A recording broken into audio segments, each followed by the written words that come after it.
Alright, hey, what's up, YouTube? Welcome to Play It Painted Live. Hope you guys are having a good Sunday evening. And here we go with one of these. Tonight's something different, though. Something different. We're going to check it out. I think it's cool. I hope you guys think it's cool. It's called The Drowned Earth. The Drowned Earth. You may have heard of this game. You may even have seen it played on Guerrilla Miniatures games. But we looked at the minis, and our group likes to play anything and everything, so I bought myself a starter, and I bought myself the Artifactors starter for the Drowned Earth, and I'll show you some of the minis. That's sort of like a post-apocalyptic. Do I need more light? Let me see if this might be too much light. Yeah, it's too much light. I mean, yeah. So they're like post-apocalyptic minis.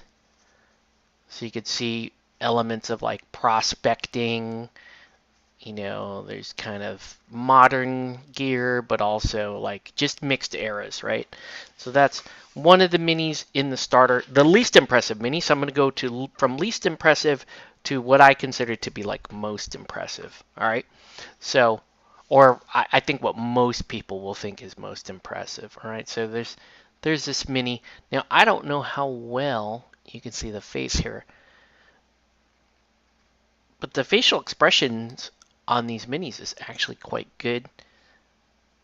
My girl here looks a little Asian, and that's kind of cool, right? You got a little Asian girl. I think she's Asian. Let's look at the card. I got the cards here. That is Anna. And she's got this Asian-ish kind of eyes. So maybe she could be Asian. I don't know why she's pointing down, but that's her. Anna. And then you got this cool thing. This lizard guy. He's pretty dope. Got a lizard guy. Stelethus. And then you got the the leader in this starter. I don't know if she's like, I think she's probably like a minor leader. Her name is Nyx. You can see she's doing the Legolas, drawing the arrow out of her quiver there. And like I said, the quality of the sculpt is quite good. This reminds me of Guild Ball Gen 2, but like actually maybe even a step above that. They're quite good. They're quite good miniatures. And then this guy, that's the giant gorilla guy. And this is what everyone will like, right? When they look at the box, they're going to look at this giant gorilla guy. His name is Sage. Yep, his name is Sage. So, anyways, so I just built and primed these minis. We're gonna do a little bit of painting tonight. I'm not sure exactly how much we'll be able to finish, but let's just get into it. Let's see how far we get. We're probably gonna focus mainly on skin, and then we may zero in on one or maybe two of these minis to try to kind of push it along a little bit, right, and get us into a good spot for painting. All right. So that's what's on the agenda for tonight, and we're gonna start off. I'm gonna take these. Now, one thing that's interesting is, this is post-apocalyptic, so your minis aren't gonna be terribly fair-skinned because people spending more time outdoors in post-apocalyptic. This post-apocalyptic setting. You notice I'm going to be doing the ape's skin also at around the same time. All right, so we're going to do Sage's skin here around the same time.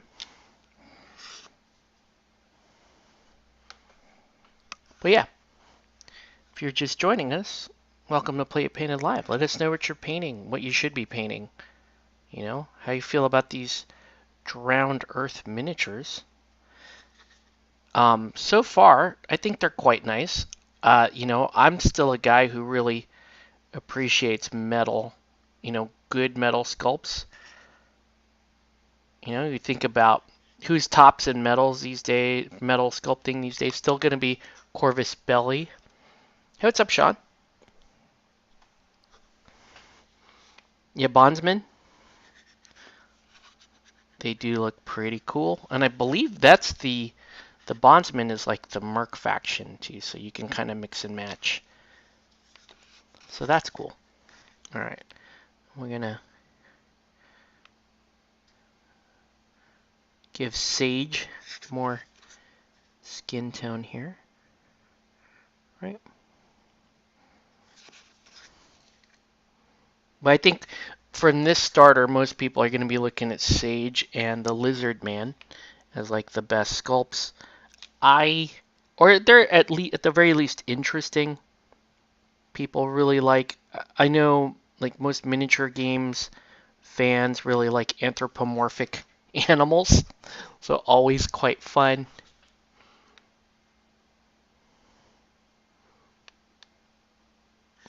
So we'll get Sage here going. And if I'm being honest with you, I do not know why I keep painting. I am out of storage space for miniatures, but I'm just gonna keep painting. I don't know, I just can't. I don't want to stop painting. Right? I'm out of storage space for miniatures, which means I'm gonna have to find a place to store these when they're done. Okay.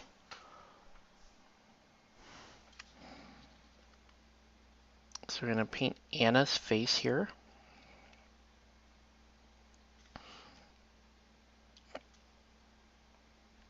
So I'm gonna treat Anna like she's gonna have Asian. I'm gonna give her like Asian skin.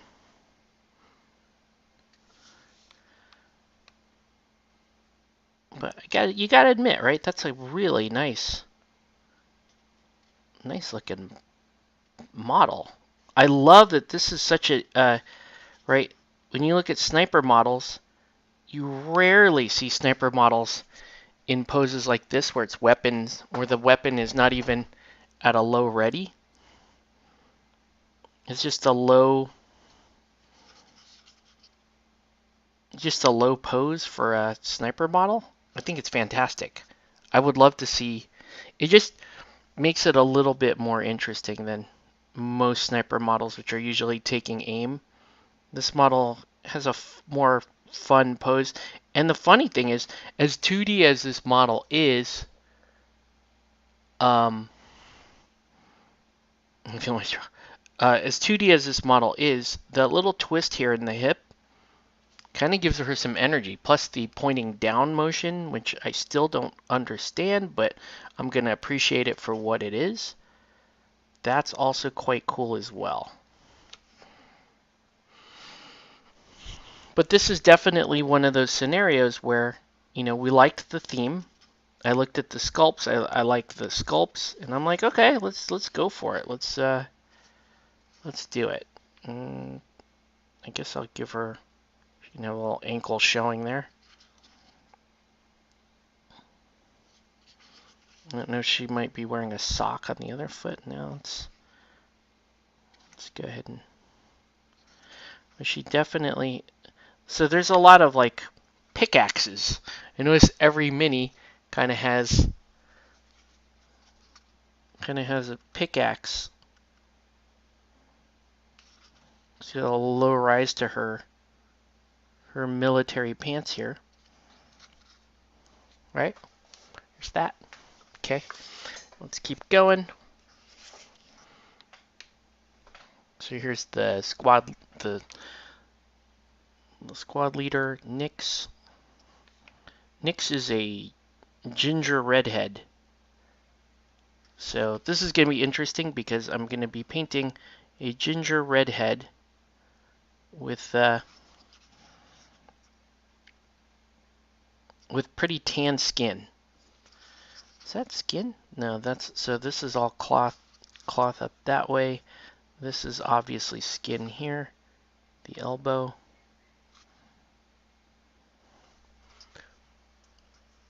So they have the minor crew. Actually, this crew, from the mechanic standpoint, from what I understand, they're kind of the speed crew, which I'm gonna be down for. I like super fast mobile crews.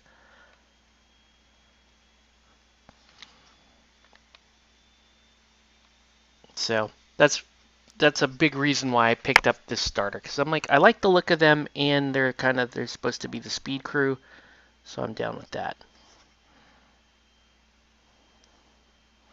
I have to decide what color their outfits are gonna be, and artifactors kind of have they're kind of like a light blue, almost like an ocean blue scheme, so, or their faction color. So I think I may use that color, like a blue and white, either a blue and white or a blue and like light brown theme, right? Give them kind of like a light military look to them.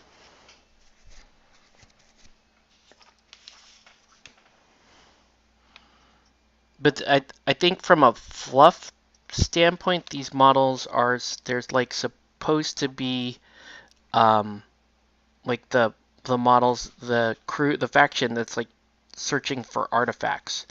So they're treasure hunters. So that's you know, so that would explain why they all have pickaxes.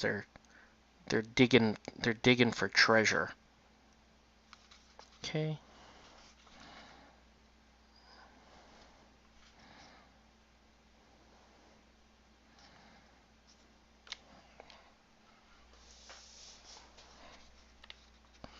Looks like some of these sculpts are a little hard to tell where one element ends and the next one begins, but I think I got it here. It's like that arm there. Make sure. Getting that. Okay. And then this side too.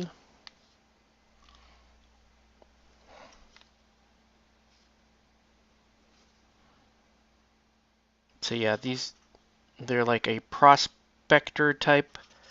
They're probably somewhere in between. They're just treasure hunters essentially. They're like miners and maybe a little bit of pirates, but I think there are other factions that are actually supposed to be the pirate faction.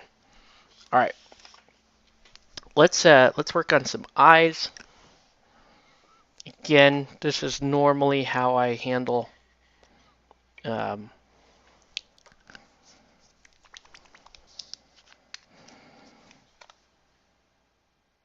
how I handle like crew painting is all. I like to work on um,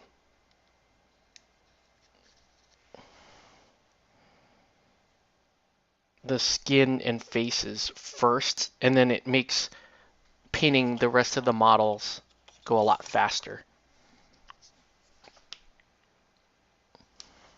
So, so we're gonna paint some eyes. Um, this is always a pain. But yeah, I'll formulate some color scheme ideas. I am thinking like aqua blues are good. Um, I don't want to go aqua blue and orange because I just painted that on my high elf army, but I do want to use like a more aqua teal theme.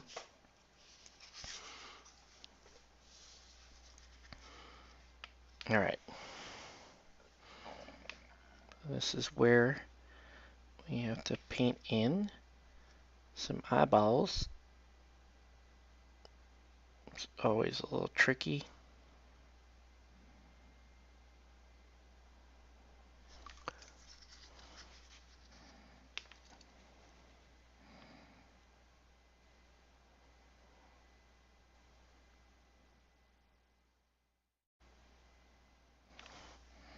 Pair of eyes going in. Let's get this little Asian girl's eyes in.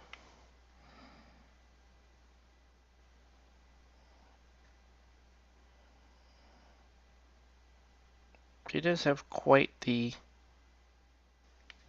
like Asian expression on her face. She's pretty interesting.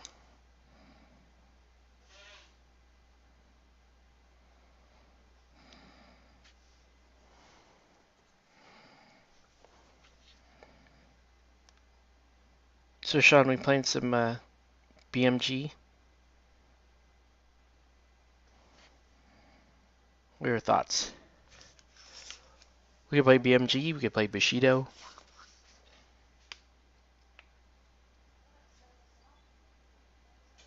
And even Legion if you're interested in that. MCP, I don't know.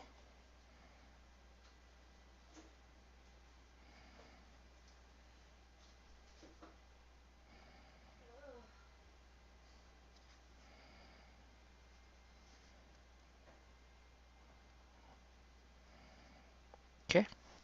And let's get his.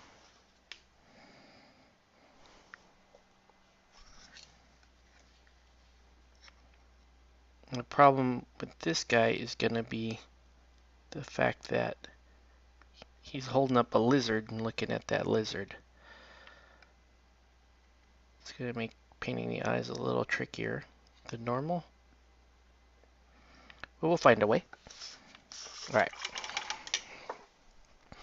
I also need to do a little bit. I need to do some lips here, so usually have an entrail pink, it's okay.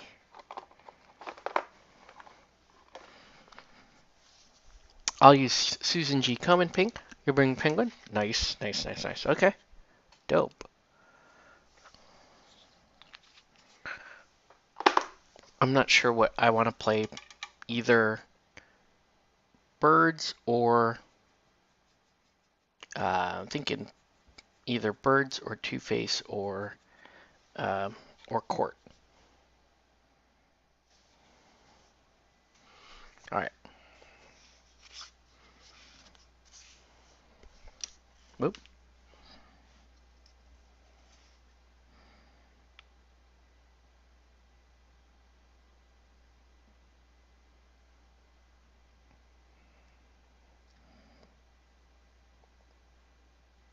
It's way too light. That color is way too light. Hold on.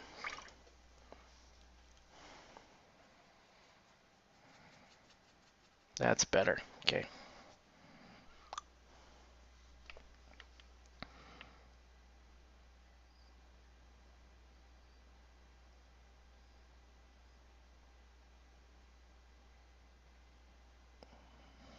Okay. And then let's get hers in.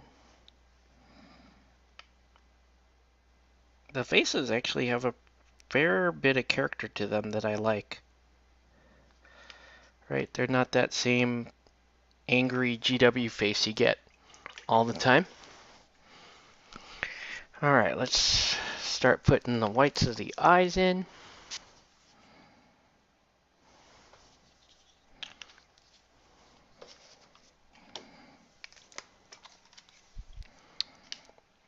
I'm sorry if you can't see too much on here. Apologize for that. I do know that painting eyes on camera, it's one of the reasons why I don't like to paint eyes on camera. It's because I feel like if you're watching it, you're not. It's very difficult for you to tell what's actually going on. So anyway, right? Because I would have to have it all the way up here, and you can see it's out of focus anyway when I bring it up there.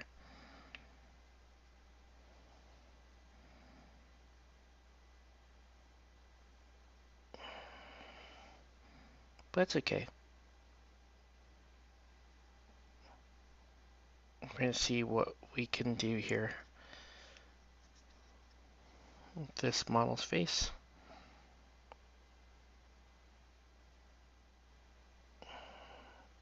I do think this is a fantastic little sculpt.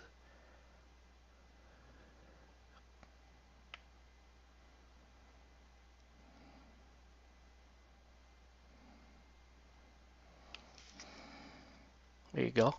So you can, yeah, you can kind of see the whites of the eyes there. Well, let's do hers.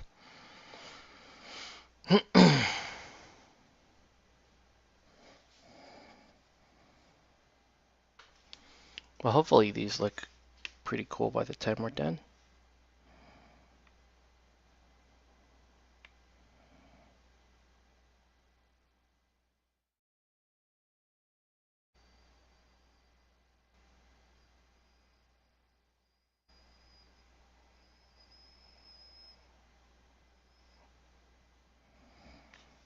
Okay. You can see that one eye there, and then there's one here.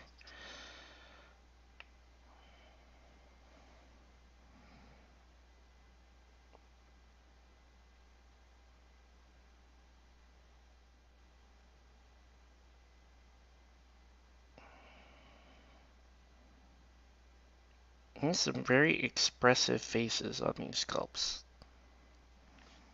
So they look pretty good. Let's do the monkey. Sage, as it were.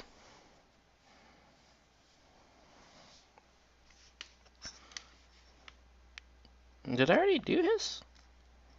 Well, it looks like that was painted in, but it was not. So let's paint that in.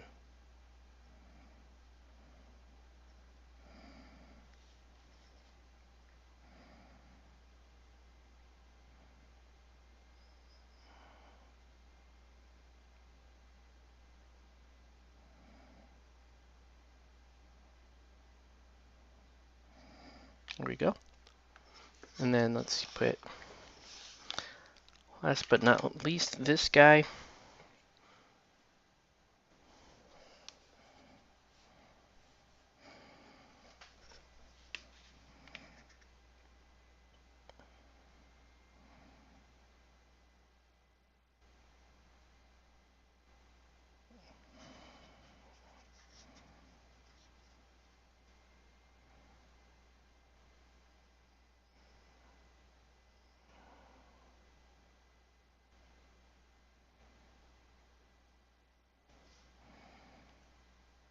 Okay.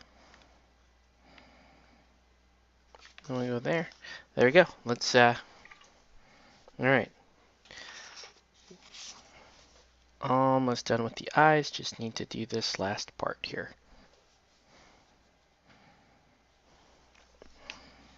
Okay. And this part can be difficult. Because you're gonna...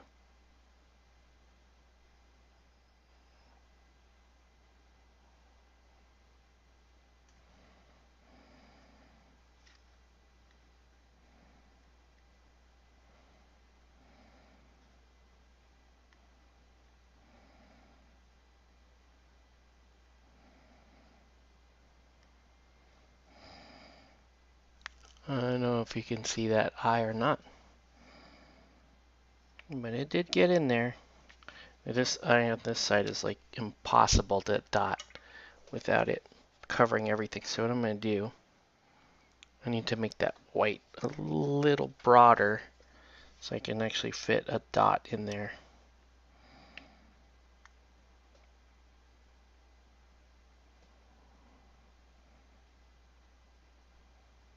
There we go. All right, now I can fit the dot. Give that a little bit of a dry for a second.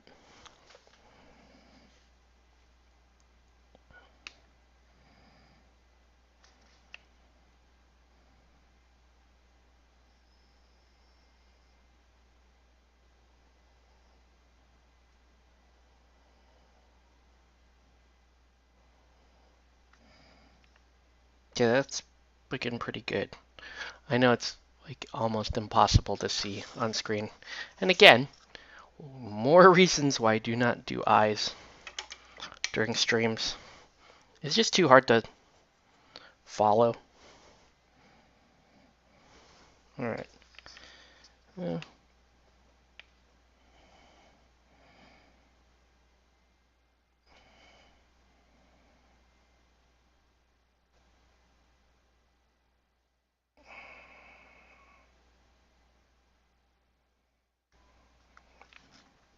Did not even happen, did it?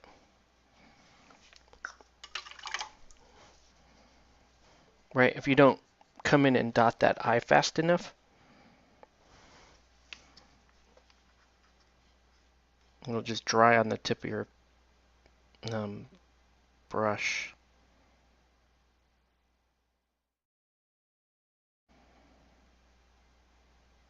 Okay, that doesn't look so bad. Let's do this one.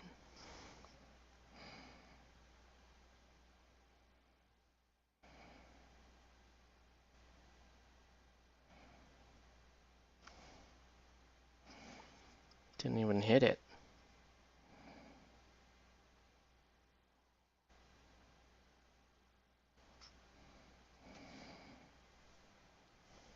Didn't even hit it.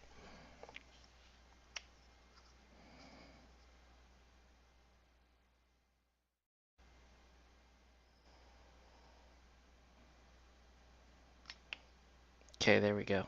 We got it. It's just, you can't even tell. Alright.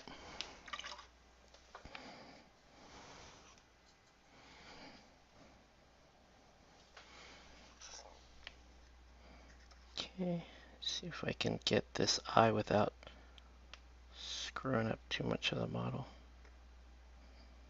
There we go. Didn't quite get it.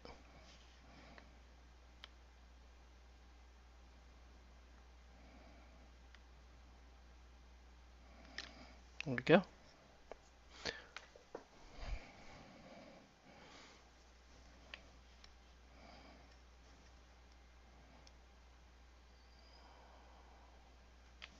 There we go. Now you can kind of see it, see that eye.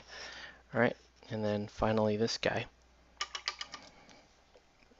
Then we can actually start painting the skin in, right?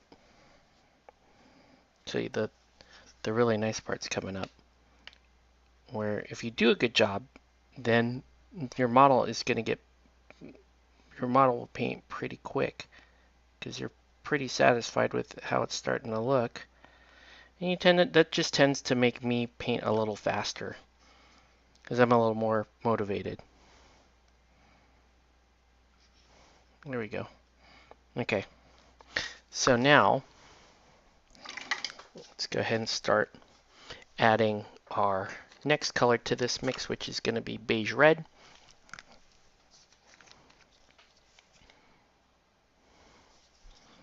And I'm going to carry in a little bit of that sunburn skin.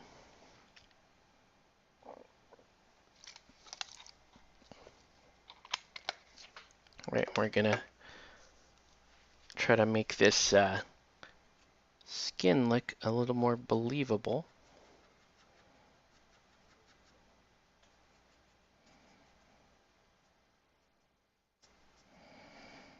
Okay. Alright, so let's go back to her. She's kind of has the smallest facial features and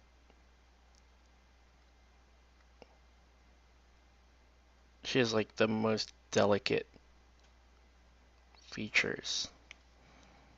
Okay.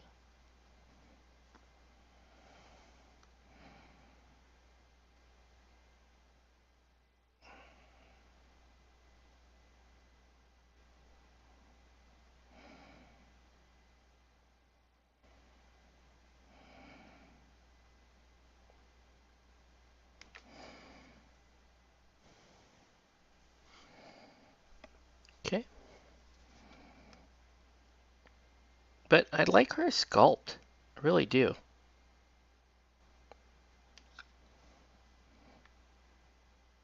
She could double as a uh, Lieutenant Luna from Aristea.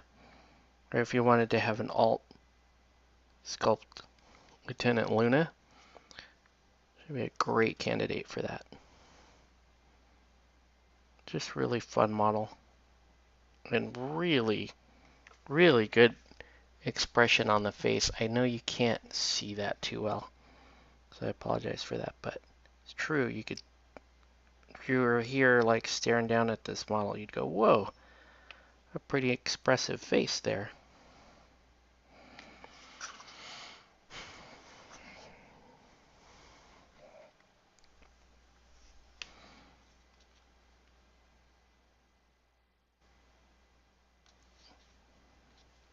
But yeah, this beige red is going to be the actual, we'll call it the base coat, the true base coat. Whereas that sunburn red, the sunburn skin was really just an undercoat, right?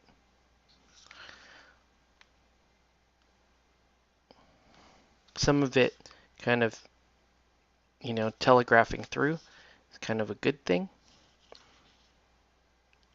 But you do realize, like, the majority of the skin should be a pretty far cry from that color.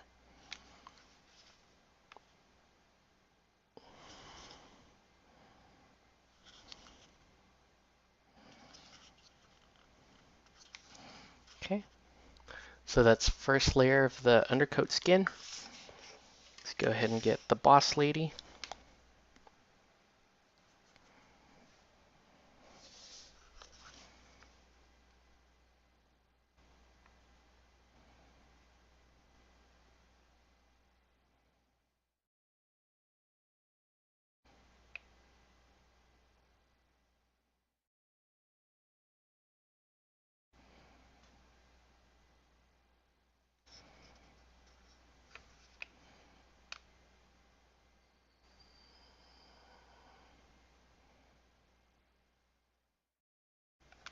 Right. And I'm just gonna do a decent job on the skin. I forgot to do these fingers here. The knuckles. It's okay. And this skin here, the little midriff. Her and Anna, they both have a little bit of midriff.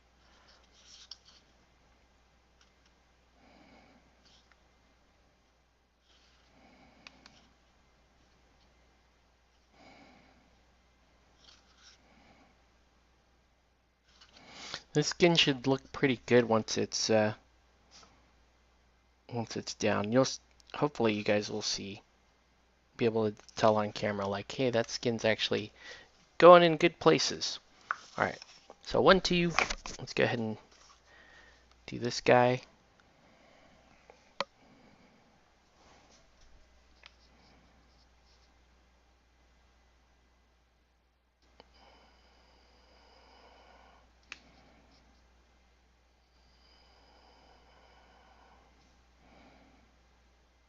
I may have made the eyes a little too big on this model. Luckily, I don't care that much because this model is just really super boring to me. So I'll try to make it as, reasonably clean as I can. But I did make some sort of painting fumbles working with this. Whoa.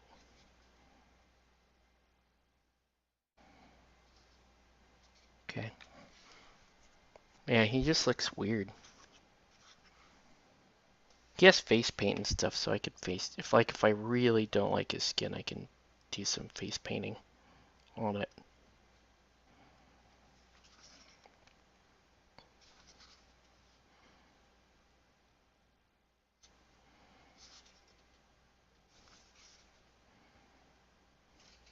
Okay. There's that.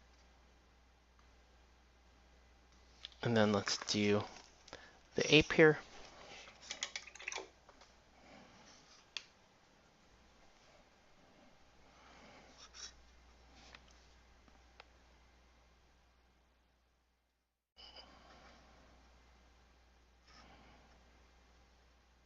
Mr. Sage.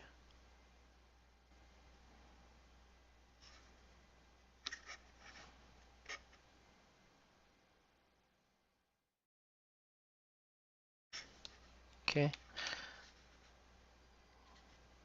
I mean, the really nice thing about this miniature is you can see the detail is excellent on it.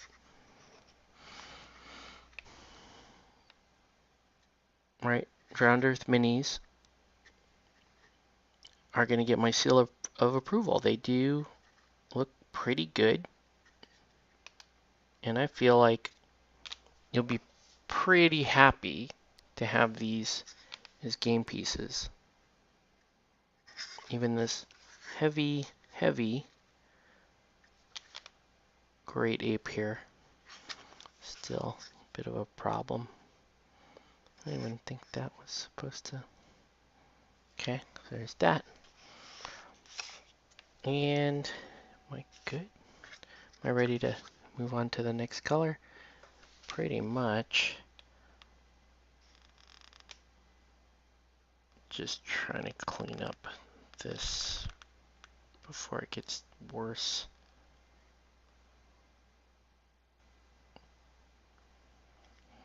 There you go. Okay.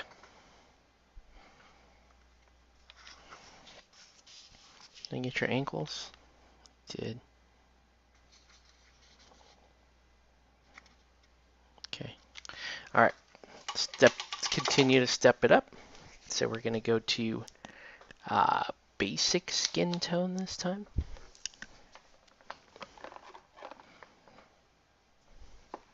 There's luminous flesh the time I don't need it. There's radiant flesh. Also don't need that.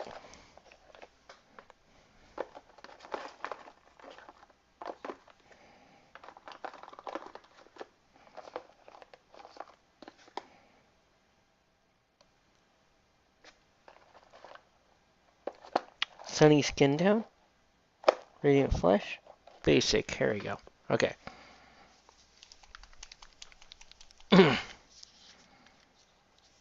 Let's get some basic skin tone down.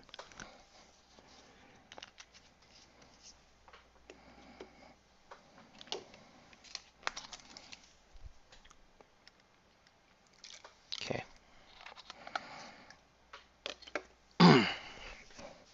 Still really enjoy painting skin. Skin is always going to be just fun for me. I don't know. It's something about just getting the tones right and watching it build. It's always super fun to me. Okay. So let's get in here with Anna. I want to see, I think the challenge for me is seeing if I can actually get this to a point where you can see the facial expressions and hopefully appreciate the work that was done on the sculpting side. Because these are some really, really cool minis. Okay.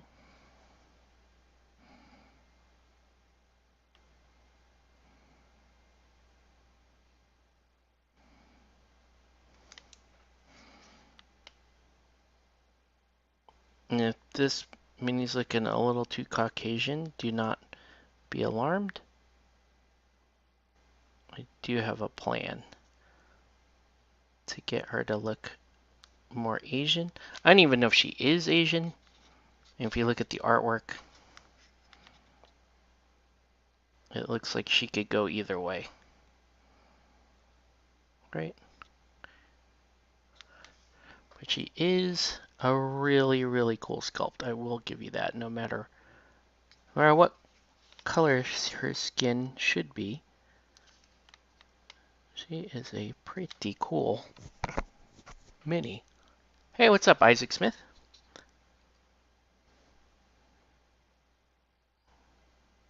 Just working on our first set here of Drowned Earth minis.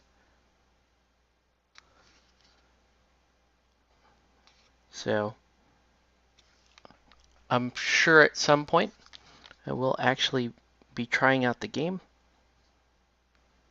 But for me, um, this is this is part of the gaming experiences, is the hobby, right? How is your building and painting experience? Right, it's one of the reasons why some games that are super popular I actually rate low, because it's like, well, a lot of people like the game, but they have a difficult time navigating through the hobby part of the game itself, and then they end up just not painting anything, right? And to me, that's not. I wouldn't consider that a failure of the gamers or the hobbyists. I would consider it a failure of the gaming company to not to kind of not provide a good painting experience, right?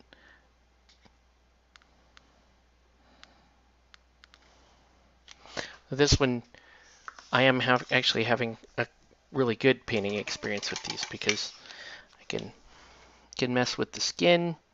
I can fill in a lot of good detail, right? I'm a big fan.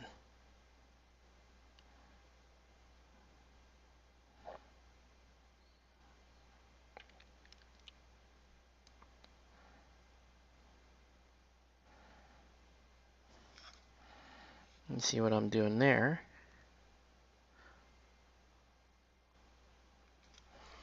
Right, I'm gonna bring out the facial detail. The expressions on these minis are really good. But this, yeah, from a hobby standpoint, I would compare this to, say, Guild Ball or Aristea, right? Smaller scale game, so low model count metal minis, and then good sort of expressive sculpts, right? You're painting orcs for Blood Bowl. Oh, cool. Okay. Regular orc team, black orc team.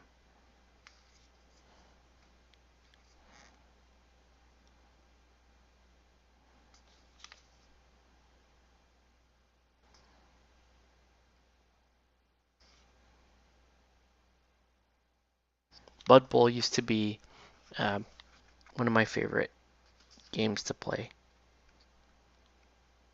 to the point where the nostalgia hit me pretty hard, and I still have like Blood Bowl sets to paint. They're not going anywhere, because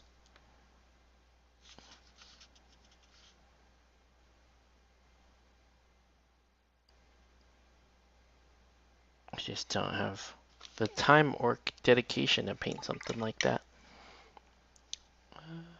Trying to get the Black Orcs. Oh, oh, sweet. Good find on that second season box. See if I can get these eyes to dot.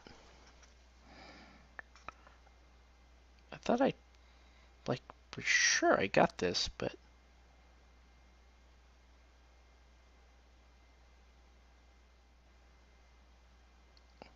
there we go. And that looked right for a second.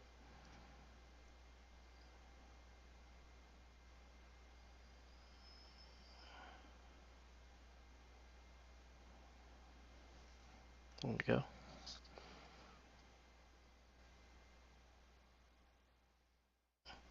There we go. Okay. Better, better, better. For your coworkers? Oh, cool. So your coworkers play Blood Bowl with you? That's cool. What are we doing here? Pretty good there. Like I said, that's a great little expression on her face. All right. This guy here. Who knows? This guy here might be Asian too. We'll see.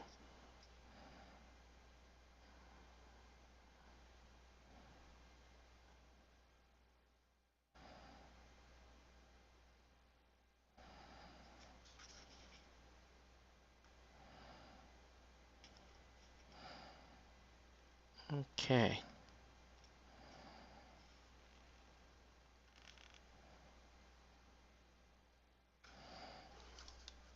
We're going to learn how to play. Oh, okay.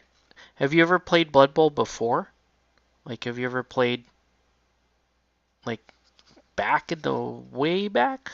The Living Rulebook era? Maybe earlier than that?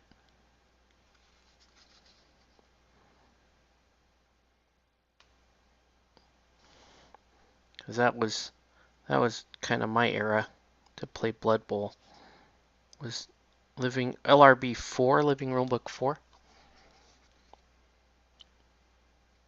I don't remember if I played much of LRB 5, but I do remember LRB 4, that's for sure. All right.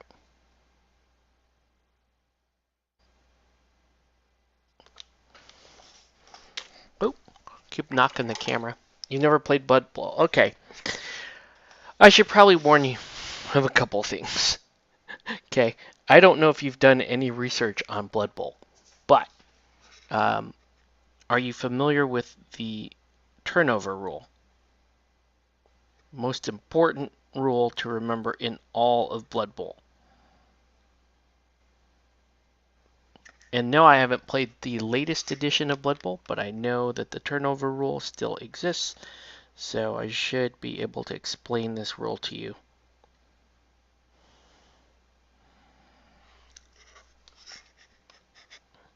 Because, like I said, it's important to know this rule. Because if you don't know this rule, you're going to have the absolute worst experience, and you're going to walk away thinking it's the worst miniatures game you've ever played in your life. All right? Okay. Let's go through. Let me grab a couple dice and kind of give you a really brief rundown of Blood Bowl as far as what you actually need to know while you're learning the rules of the game. Okay? Is there anybody else that's going to need a skin tone before we set the minis down for a sec? I don't think so. I mean, that he's looking pretty good. Pretty happy with that guy. All right. Anyway, let's put up the paints for just a second, and let's go over the dreaded turnover rule.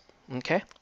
So, typical game of Blood Bowl, or a typical half of Blood Bowl, is played in turns. You typically have, I believe, 8 turns each in a half of Blood Bowl.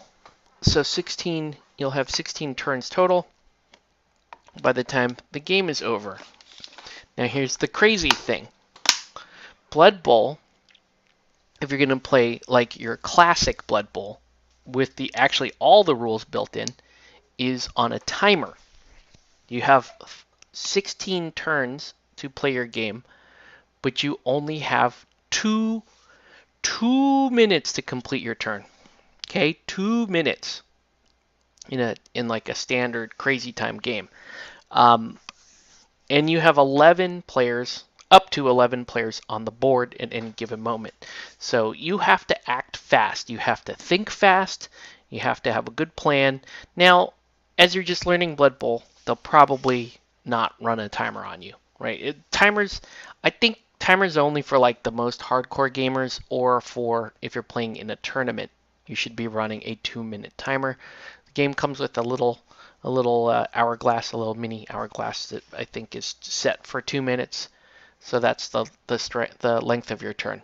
Now, with Blood Bowl, the turnover rule means that your turn can end at any moment.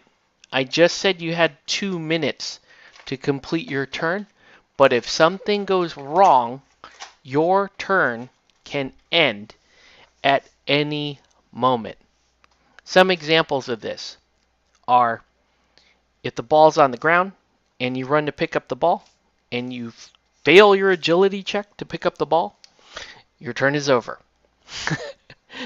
If you are throwing a pass and you throw a pass and it is not caught by a receiver on your team, your turn is over. Okay? If any of your players trips and falls, your turn is over. If your player gets knocked down as a result of throwing a block or receiving a block, mostly throwing a block, your turn is over.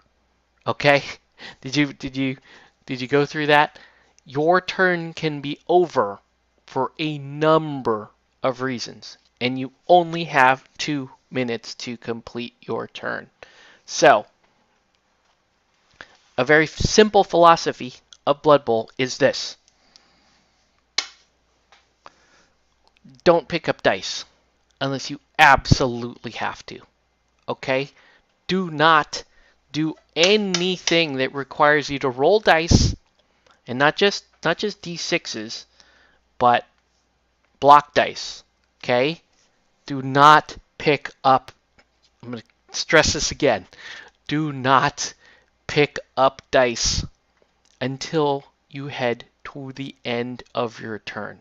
Okay, this is what happens with new players playing Blood Bowl, because I don't know if you're a football fan. I'm a football fan. Actually, I can't even say I love the game of football. I actually like to watch football. I kind of hate professional football right now. I'm talking American football. Anyway, I really like American football. Even though I haven't watched it in probably 4 or 5 years now. Let's say you're a football fan, American football fan, and you pick up Blood Bowl for that reason, and it's a good reason, because Blood Bowl does play like American football.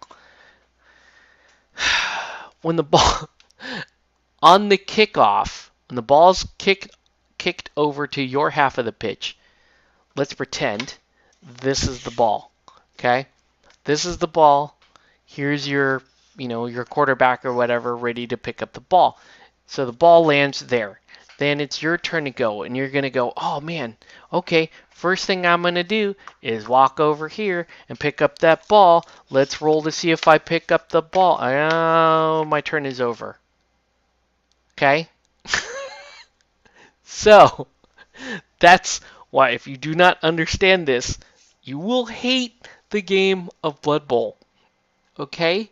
Blood Bowl is about prioritizing what has to happen on your turn, because, like I said, there are like 24 reasons your turn can be over, and it's not by not by choice. So, what you're trying to do on your turn of Blood Bowl is you are trying to do all the important moves that do not require dice.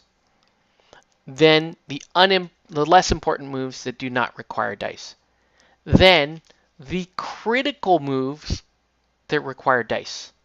Then the less critical moves that require dice. Okay? You're in a constant state of trying to determine that order. Okay?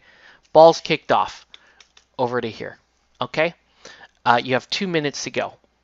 First thing you want to do is you want to do all the critical moves that do not involve picking up dice, or rolling dice. Okay? So you may go, okay, well, this ape here is not the intended ball retriever, but he's back here. I'm going to move him to here to protect the ball in case it gets fumbled. And I can do that without rolling dice. I'm then going to take another player back here and put her on the other side of that ball, for example, because that does not require dice. Then I'm going to take another player here, and I'm going to put him over there because it does not require dice. Now, so you've done the moves that don't require dice. Now you're going to move to what are the moves that are super critical that do involve rolling dice. And this is, again, this is where you're going to go through and run some quick odds in your head, right? You may be thinking, okay, where I have strength advantages on my line of scrimmage, I'm probably going to roll those first because it's generally 2-die blocks. You should roll your 2-die blocks, 3-die blocks first. If you have one, you may not. Then your 2-die blocks. And then don't do your single die blocks until the very end of the turn, okay? So 3-die blocks, 2-die blocks, then you may come over here, and then you pick up your ball. Oh no. So let's say that it happens like that, and you didn't have a reroll. Rerolls are also very important if you're playing Blood Bowl. Let's say you did not have a reroll, and your turn is over. Well, this is generally, this is going to bounce towards one of the other two players, and maybe they get to pick it up, which is fine. But either way, the ball is going to be safely back here, okay? And you may have thrown a block or two up front, and you're going to be in decent shape for your next turn. That's how Blood Bowl is played. I know, and it's not glamorous. It's not. Blood Bowl is not. Blood Bowl is a very strange game. I will tell you that. Blood Bowl is arguably the least balanced game I have ever played in my life. It is not balanced.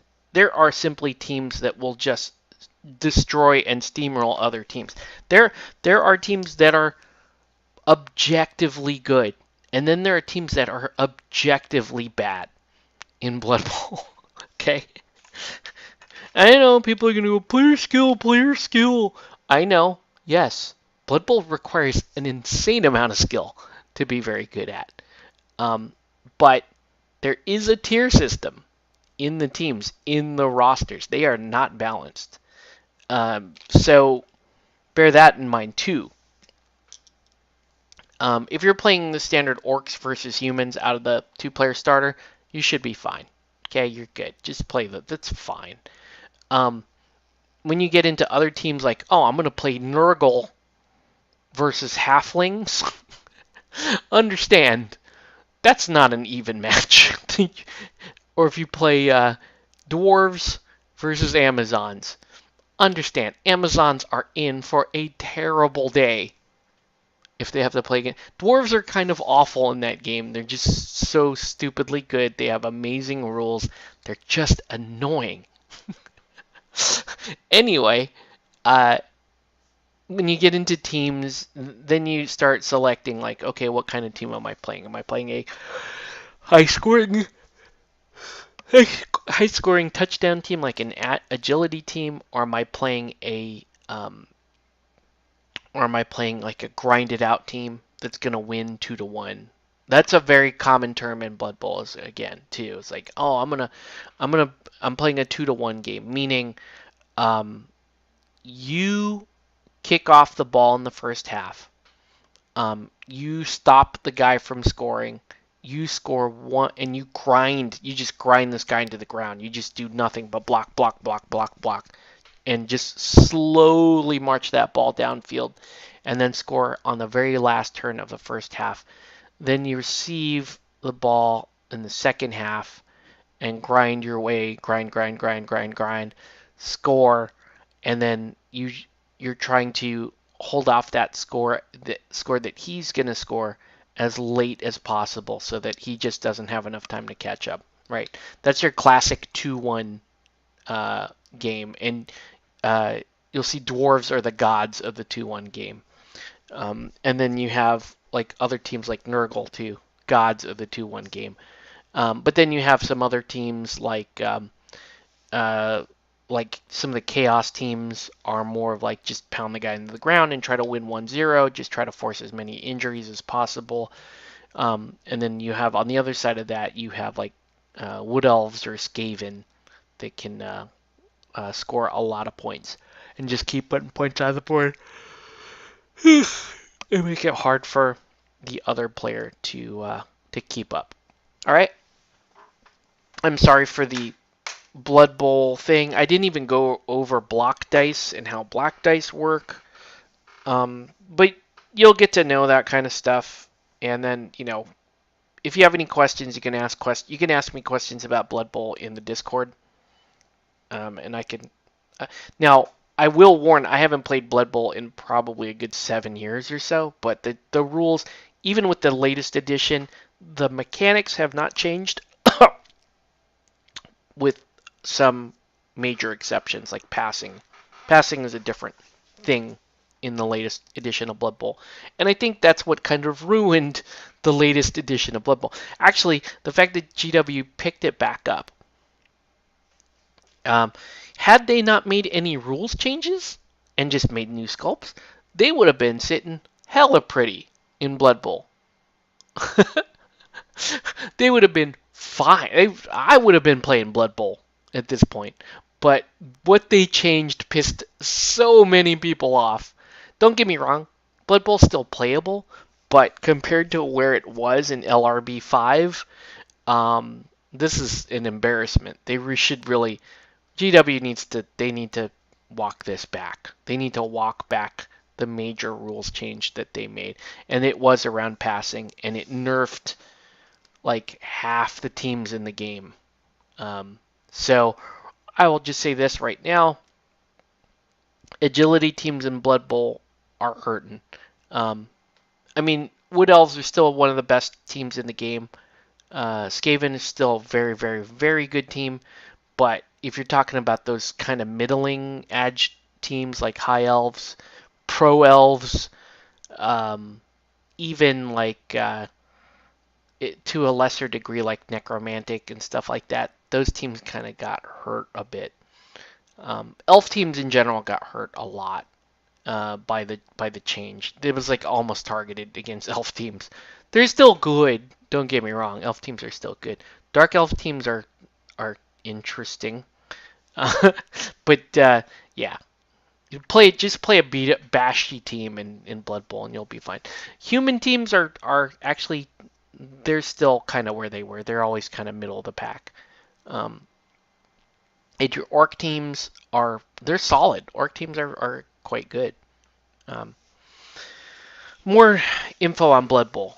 If you are just playing a standalone game of Blood Bowl, you are not playing. You're not enjoying the actual best feature of Blood Bowl. Okay? Playing standalone tournaments in Blood Bowl is not good and not fun. I mean, it can be, I guess, if you're like really, really into Blood Bowl. But if you really want the best experience with Blood Bowl, and I think 99% of Blood Bowl players will agree with me, you're going to want to join or start a league. Okay, Blood Bowl is about progression. You want to manage your team. It's a very important aspect of that game. It's part of what makes it enjoyable. Set up a league. Play in your league. Enjoy your league. Feel super sad when your star player dies on the worst, most meaningless play right before the playoffs. I say that not sarcastically at all. That happens all the time in Blood Bowl.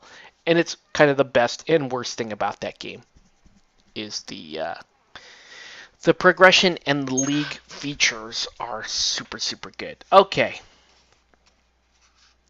So I have rambled on enough about Blood Bowl as it is. It is time to get back to painting some of this stuff. Let's paint. Let's get some paint on Mr. Gorilla here.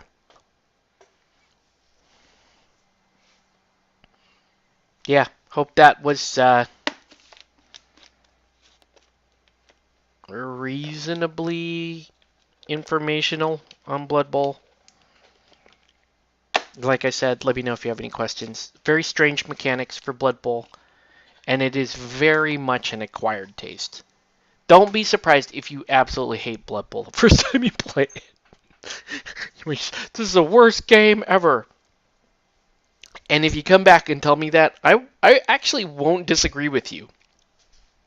Even though, like I said, Blood Bowl forever and ever was my favorite, my only and favorite GW game.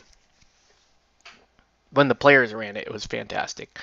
Um, but it's objectively, if you looked at Blood Bowl objectively as a game, and you said it was a piece of trash, I would have very, very little to argue against you, because it's very strange.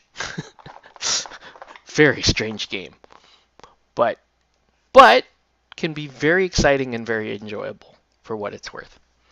All right, I cannot find the speed paint that I want. Why not? Where is it? I know I've got it. Down here somewhere. There it is. Okay.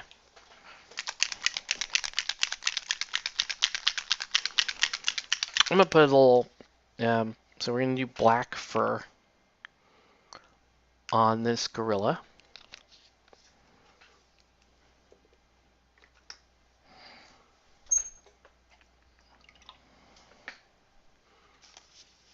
Did I miss his ear? I may have. Yeah, I did. Hold on. Let's do a little.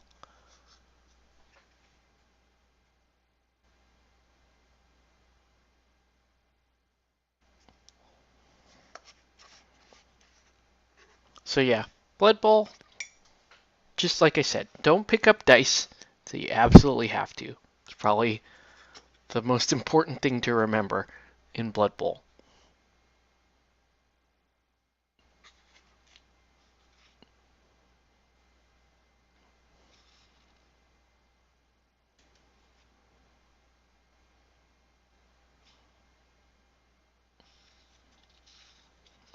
Because living and dying with the turnover rule is just crucial.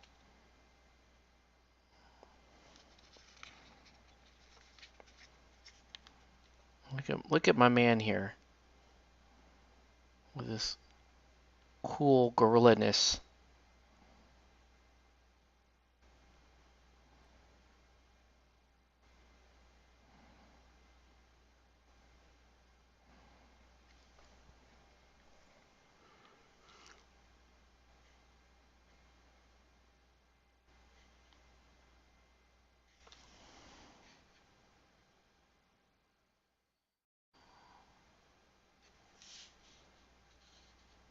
Right? And that is a pretty cool gorilla so far.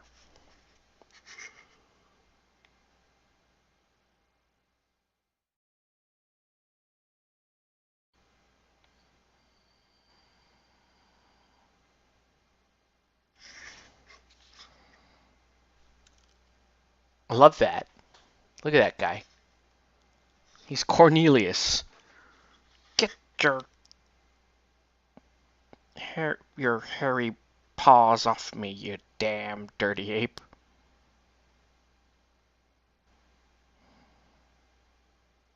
Oops.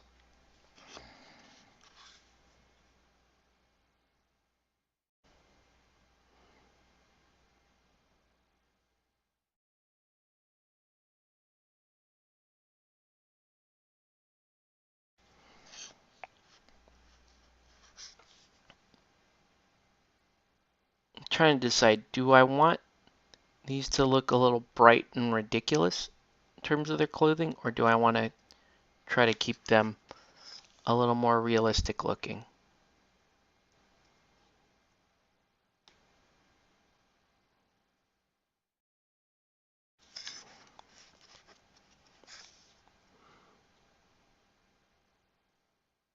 I don't know. What do you guys think?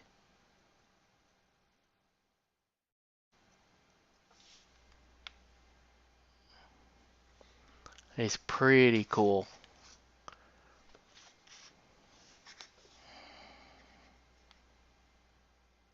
I also really like this little lizard, so.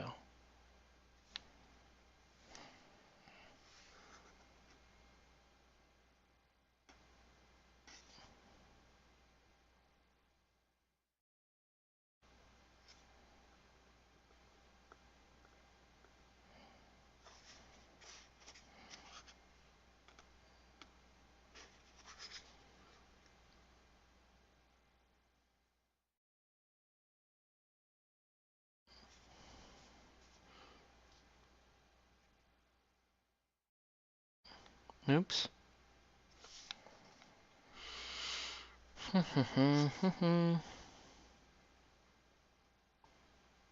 I bought a set of Blood Bowl at my LGS. It went on sale for like 50% off. Just went ahead and bought it. Um, but I haven't cracked it. Mainly because, like I said, I didn't like the new passing rules at all. My friends are getting into more time. It looks cool, but I don't have time for any more. That's a bummer. Yeah, I know. We're getting into this game, this Drowned Earth game. I don't know how many of us are getting in, but I don't know what kind of time we'll actually have to play it. You know, it's going to compete with Bushido and Batman and MCP for like, right, this kind of smaller model count skirmish game. It's a great, like, look at this mini. Like, it's fantastic looking, if you ask me. But realistically, right, what kind of time are we going to have to play this game? I don't know.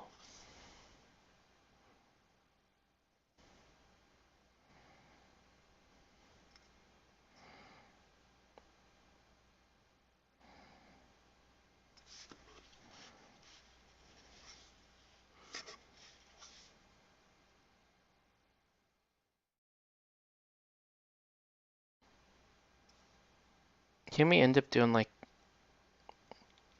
an aqua blue on these guys for their outfits and stuff?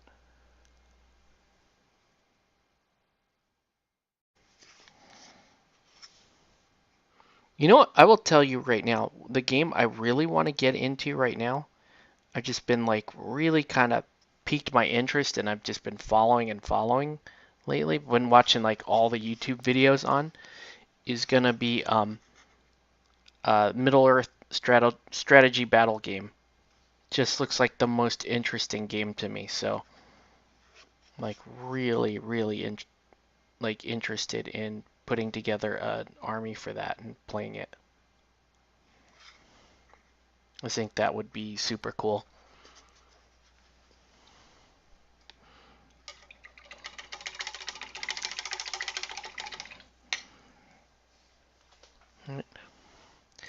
So this guy has, maybe I'll just keep working on this guy for a little while. He also has like plate armor underneath, so we're gonna switch to Gravelord Gray.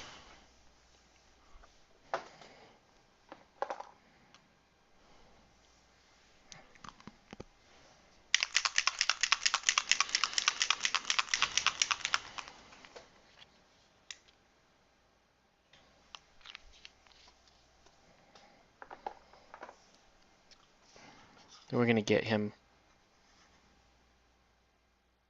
kind of color blocked tonight.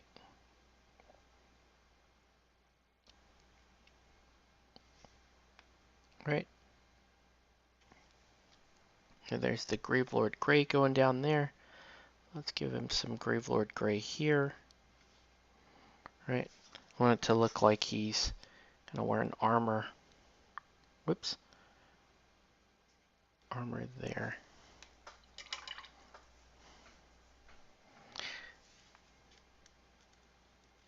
Yeah, I don't know. I just, like you know, I kind of built that Age of Sigmar army, and it was cool. Whatever. I still haven't tried the game, but I'm like, man, if I'm gonna play something by GW, and I do want to play something fantasy, I might as well play Lord of the Rings.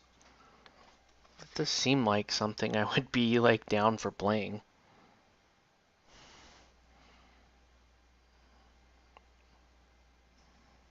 I'm gonna.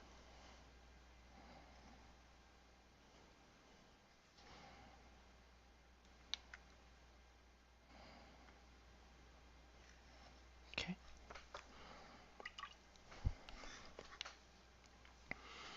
actually.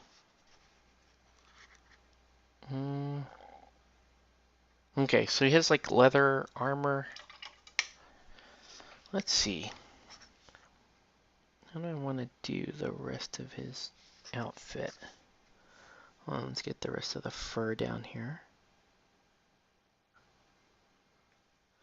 Alright, so yeah, maybe the cloth is gonna be like an ocean blue, and then yeah, let's do the cloth like ocean blue and then like brown leather accents on that. So let's I want to do, it's gonna look cool here. Use Celestin blue? That seems too dark. I think I want that. Not Ethermatic, maybe. Not Frostheart. Not Night Haunt Gloom. Maybe like a, I really kind of want like a turquoise.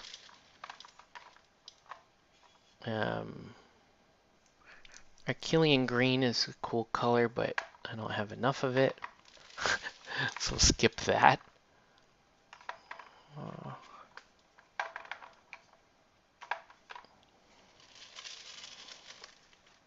So I don't really have a good turquoise, do I? What do I have down here?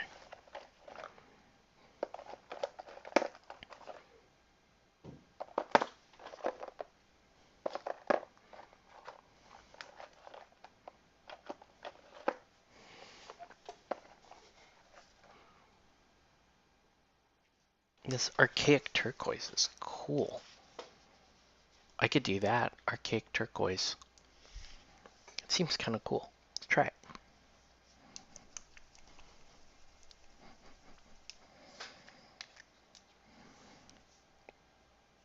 This might look super bright. And you know something? I don't care. I'm not trying to make models that camouflage perfectly. This is a water world, so.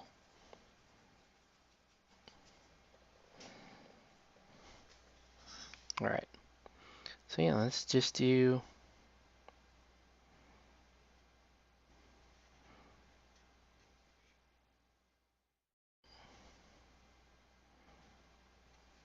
What's going on there?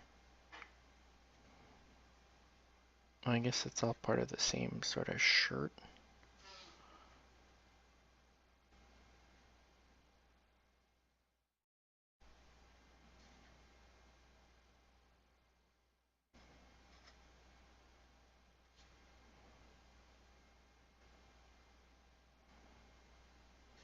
Whoa.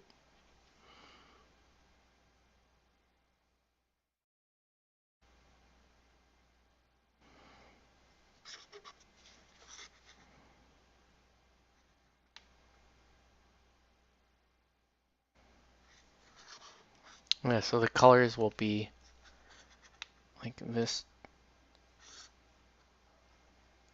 I'll highlight this into like an ocean, or sorry, like a aquatic blue, and then the and then I'll do this, the armor like leather.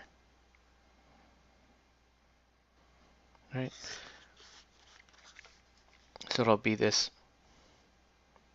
blue-green plus the leather.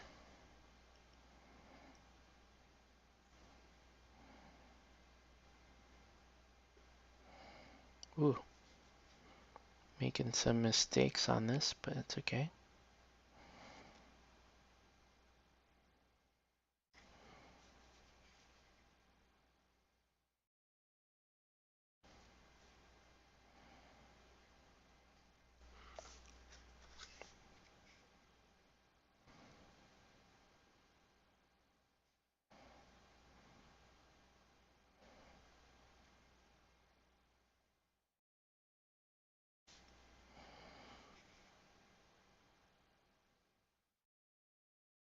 Oh, that was bad. Just slipped out of my hand. Happens. Okay. I just need to spread that out so it doesn't stain that too hard. Okay. And we keep going. Okay.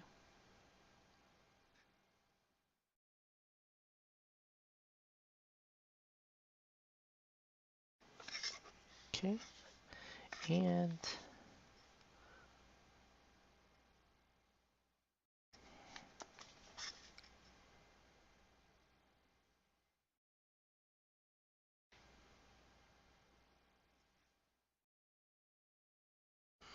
I don't know. I guess he will just kind of have all this like super ocean blue outfit. I'm okay with that.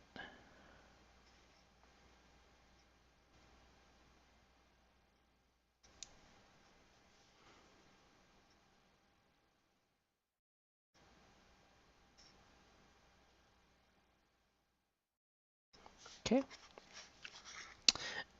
These suspenders and that will all be lighter colors. So I'm gonna need like a leather brown for that part.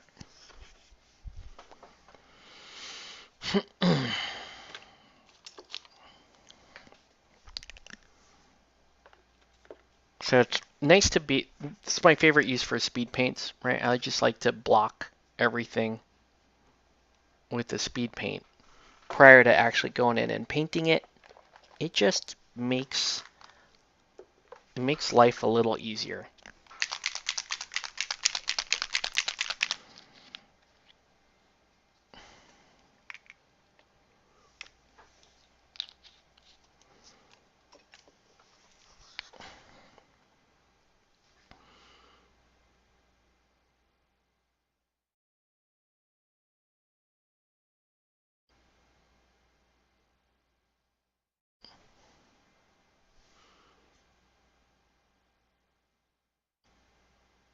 So you can see how we're doing there, right?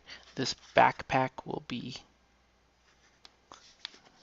that lighter, we'll call it the lighter leather color.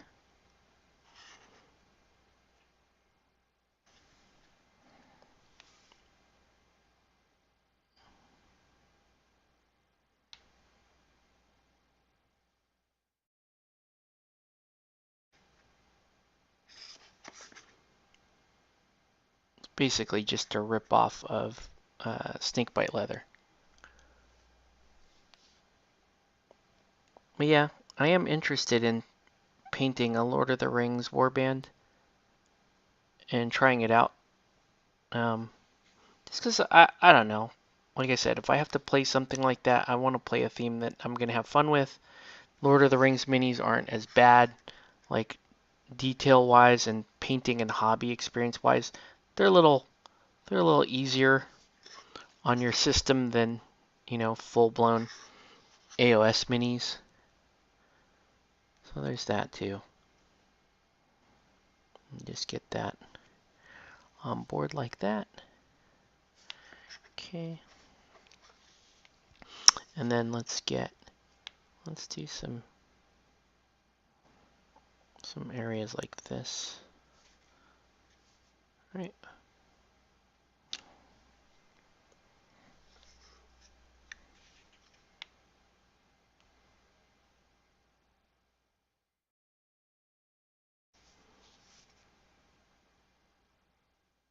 All right.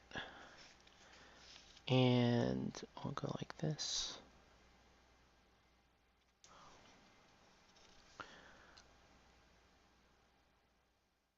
So it's not exact. Oh, jeez. It's not exactly speed painting here. Just trying to. Ooh. And it's making like a green stain on there.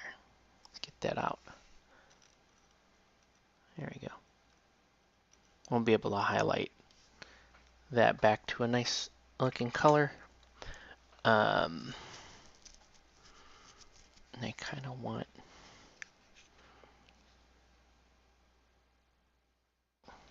I think that's okay actually. Let's let's oh no, that's wrong. Don't do that. Don't do that. We'll fix that in a second. But let's do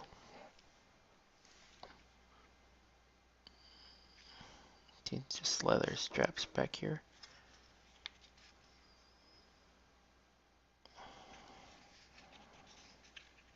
Oh man. Okay. Whoa. Elf army worthy of Mordor. What's up, Nelson?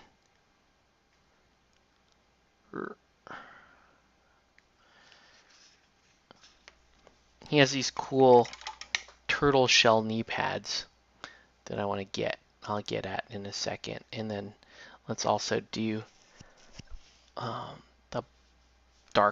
the darker leather parts.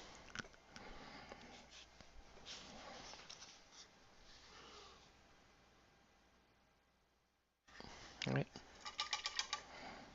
So dark wood is the next color. Oh, before I move on too far, I want to get some white on this part.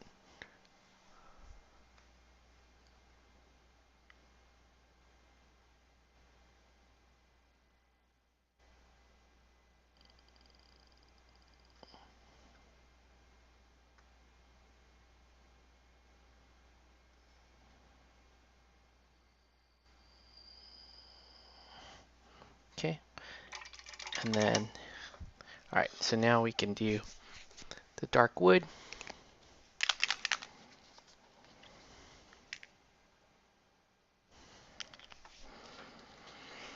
And I'll show you where this is going down. So dark wood is going to go down right here.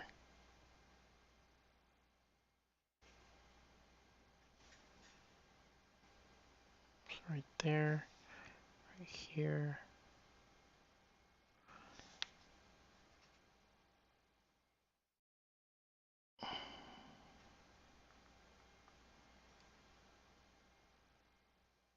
Right, so his shoulder pauldrons will be a darker brown.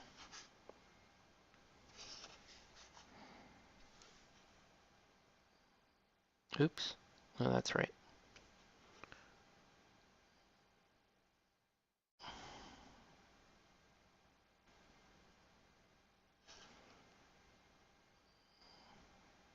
Okay, and then wait, so yeah, that's right. The butt of the rifle there will be dark wood. Okay, and let's make this band right here dark wood. I don't know why, I'm just doing it, just because it's dark. And then here, this part of the belt, dark wood also.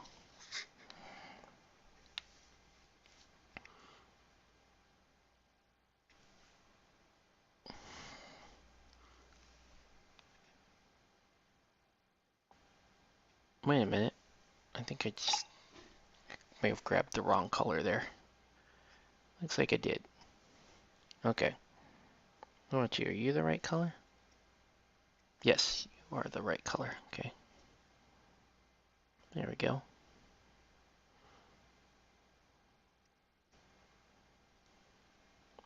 I'm not that worried if things are starting to bleed a little bit. It's okay, because it's just the color block, right? You go and clean all that up when you're doing the rest of it. So,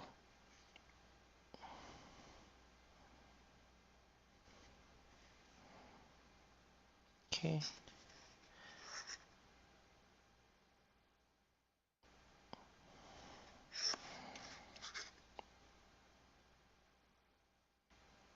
Okay. Now I want uh, let's do like a bright-ish green on the lizard. So what I'm going to do, should have a decent grain down here. Here we go.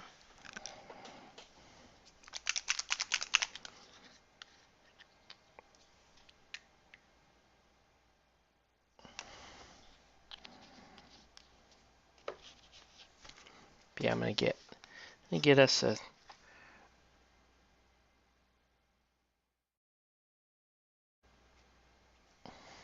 reasonable look at how these models will look once they're painted. I don't think I'll be finishing this model tonight, but I'll get it to a point where you can kind of recognize where it's going. How about that? And then you can tell me what you think from there. Oops.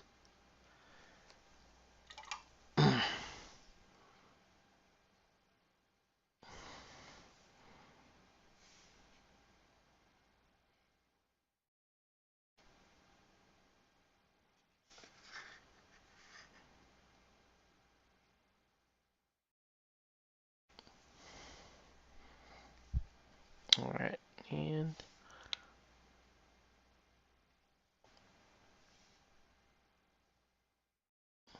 okay.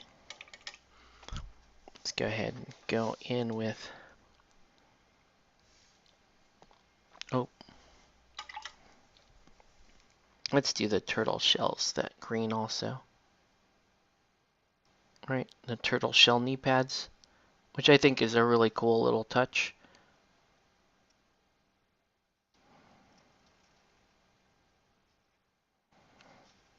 Okay.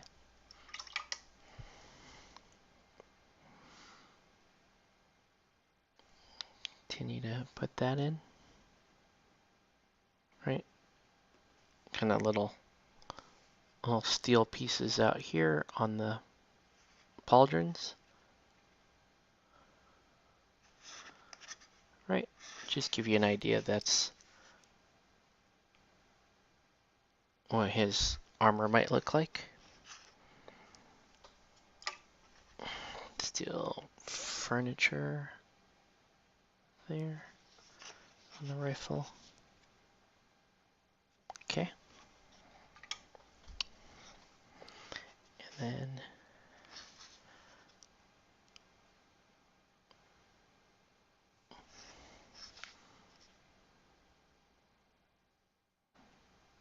on the pickaxe.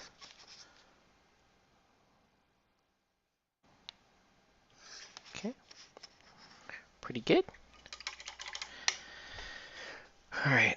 Let's give his goggles a color.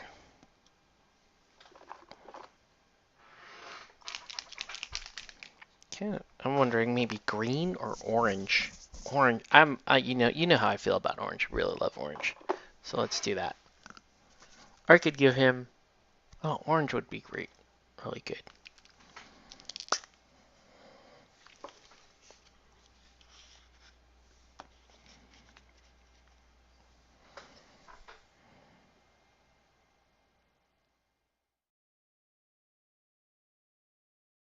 So like I said, I am going for a, kind of a louder outfit on my guys.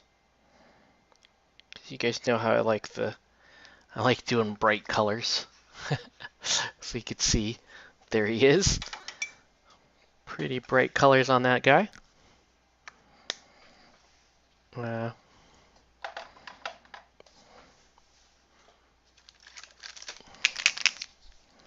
get a little pallid bone.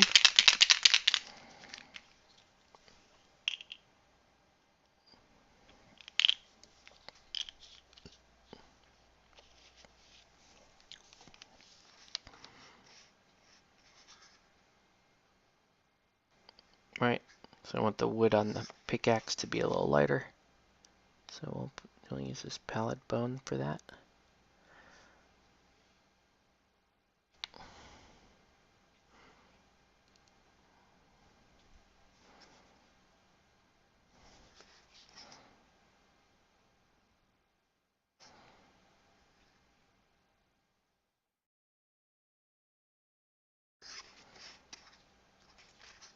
Okay.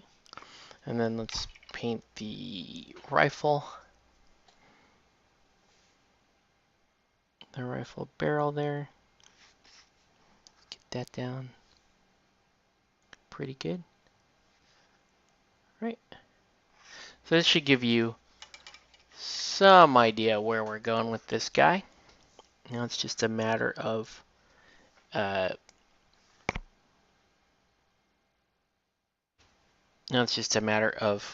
highlighting everything, right? Giving it a more true painted appearance. The other thing I need to do right now is I want to put, you might notice this base is just texture kind of interspersed, right? So I'm going to hit the texture parts with this, with the same bone color. Okay. And I'll let that dry.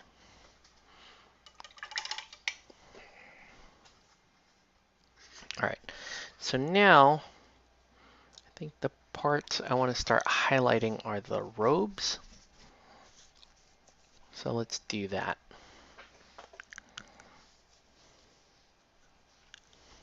But yeah, I need a really good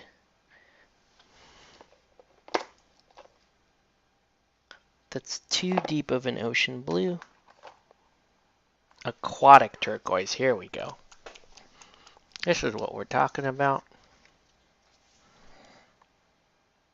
Oh, that's a nice color. Okay, cool.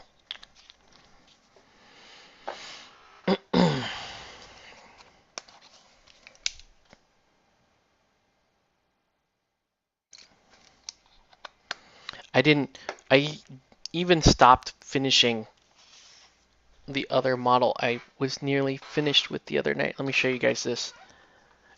This is my Mcfarland Batman. You can see he's still kind of rough. What's wrong? Like, pop this up a little. Yeah, he's still kind of rough there with the highlights and everything, but he's coming together. He's a cool model. So we'll get him done at some point, but right now I'm actually more interested in getting one of these done so I can, right, it'll motivate me to kind of get the rest of them done.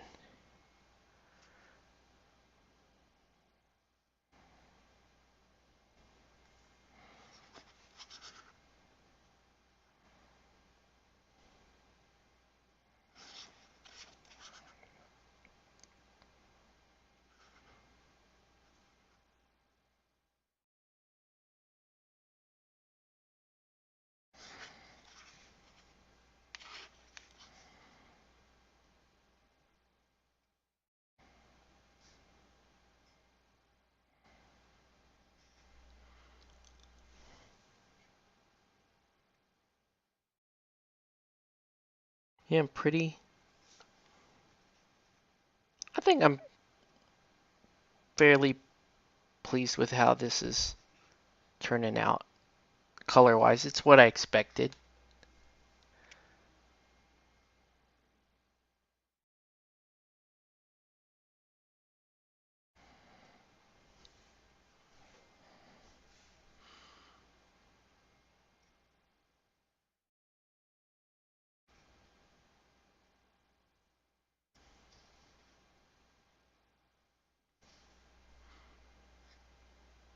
The expression on his face is pretty great.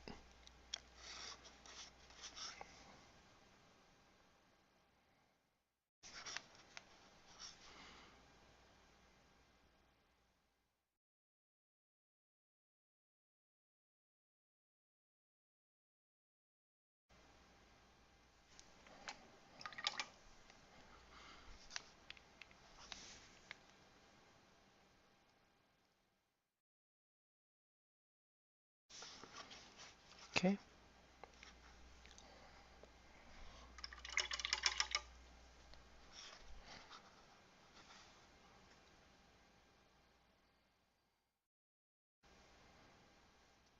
Right. It's not looking too bad.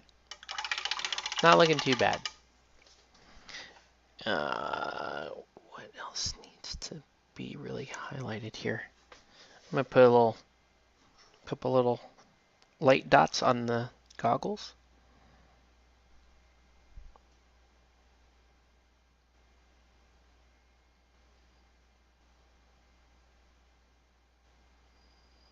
Right. So those are in the same spot. We're good. Okay. Good.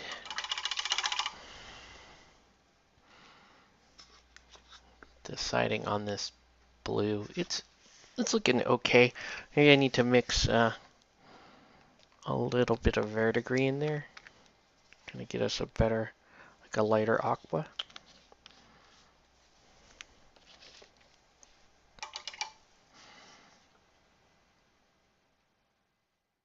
Right, so now that I have a highlight color, it's pretty good.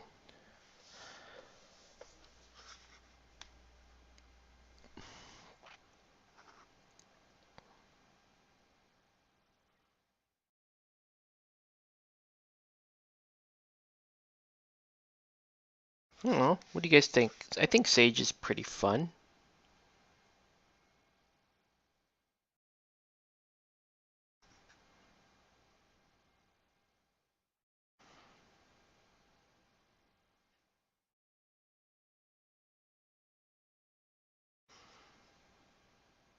He looks pretty cool.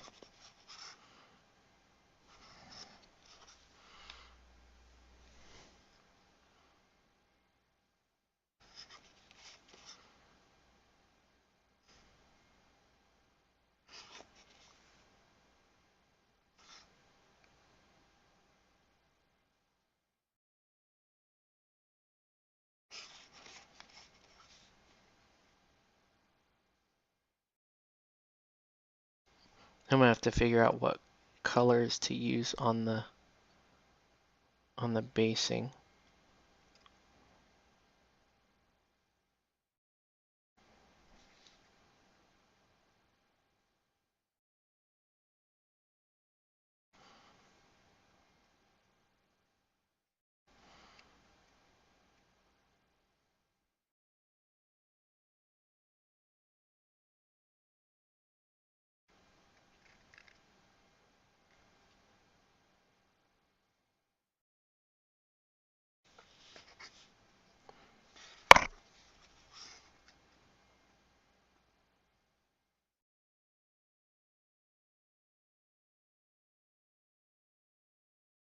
All right. Okay. Sorry, dude. Try to figure out how to do these orcs. No worries, man. All good. We are. I'm thinking, like, I'm getting pretty happy with how he's coming out. I think he's looking pretty good.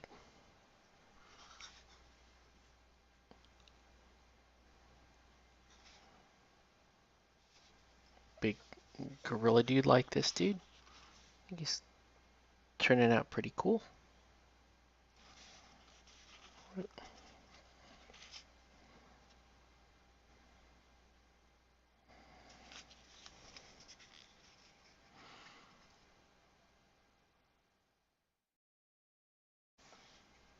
Yeah.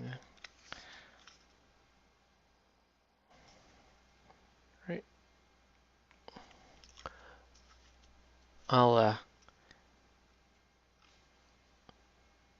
right now I'm just trying to get to a good spot so we can kind of see where they should all be at the end. Yeah.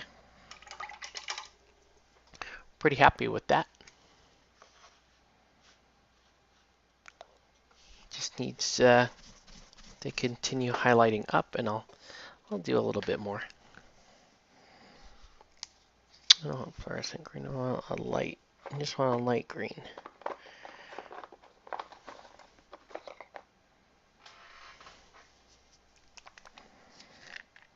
That's a very light green. Okay. Maybe Ducati blue? Maybe.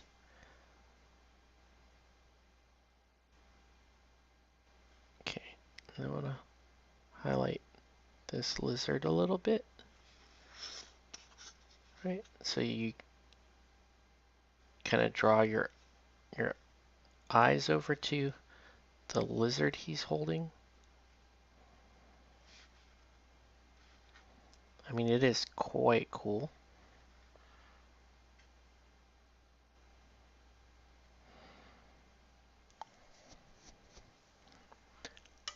Yeah, I'm pretty happy. Pretty happy. Let's do the Ducati blue.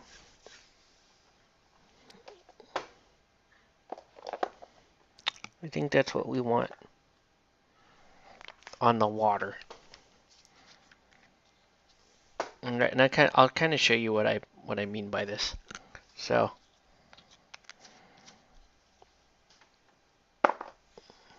I'm gonna put down this. Here, hand it out. All right. Have a good night, man. Thanks for popping in. But yeah, so Ducati blue is gonna go here, and it's gonna go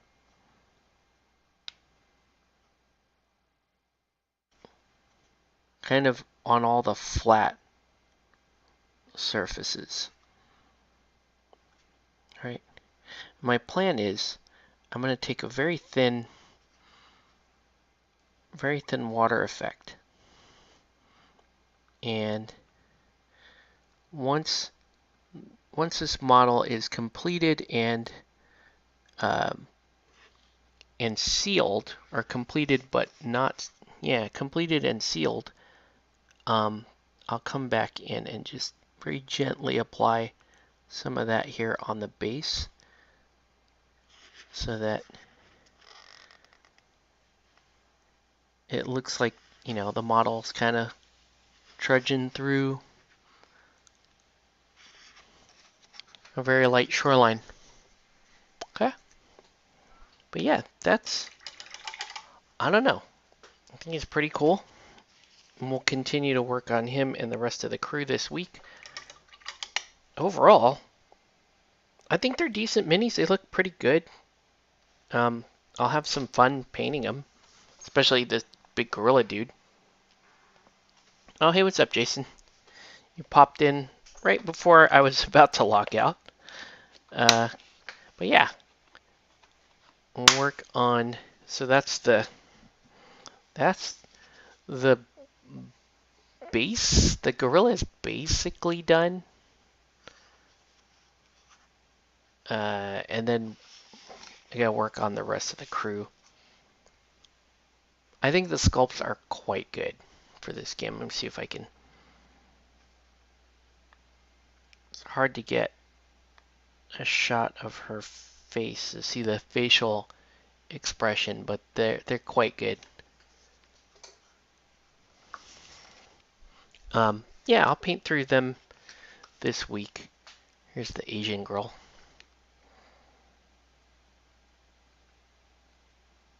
Oh, I forgot. I have to Asianify her skin. Well, let's do it real quick. Let's Asianify her skin before I forget.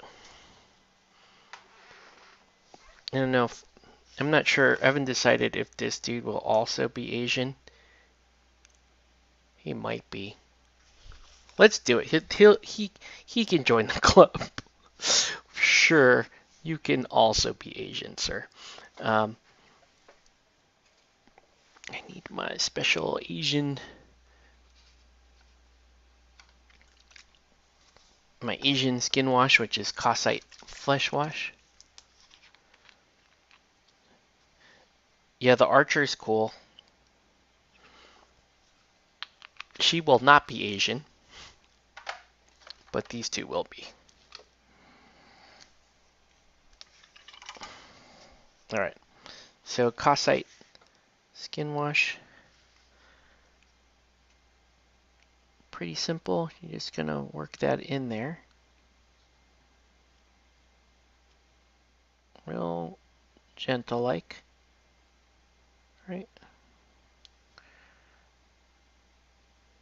right? It's instant Asianness,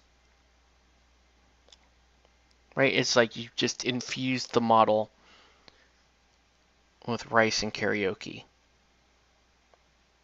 Does that sound racist? Is it what? It's fine.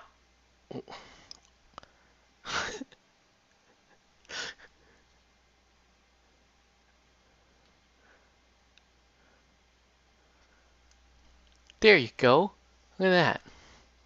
See? She looks Asian now.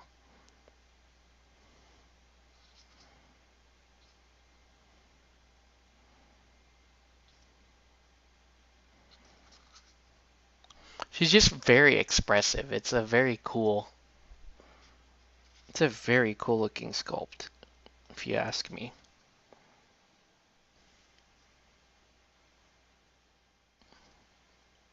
She also has turtle shell knee pads.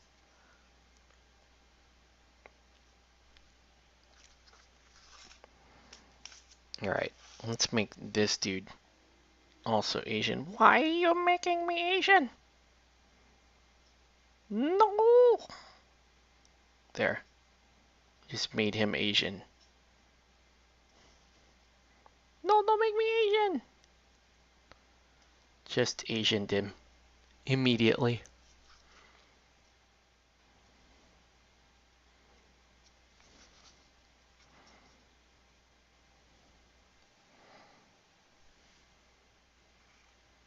That's so cool.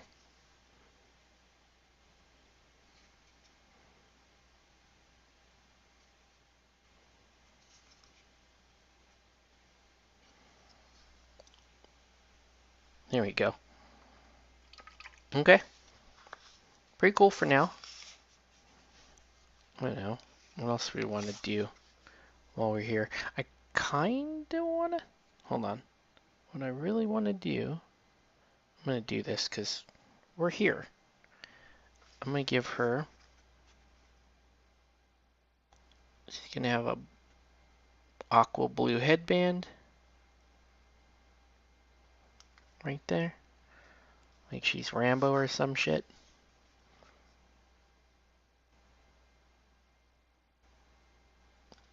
There we go. Like that. Okay. And I think we want to give her... Let's see. Do I have a good orange for the hair? Wait.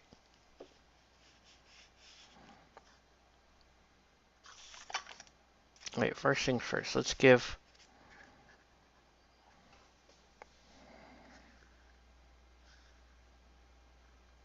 She's also supposed to have a little... like hair type, but I can't really make out...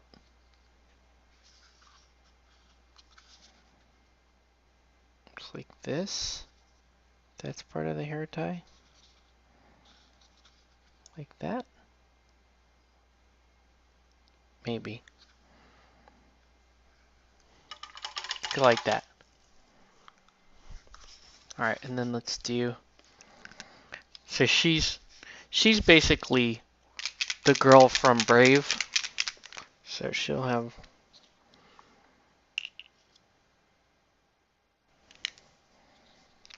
the red hair. The red hair.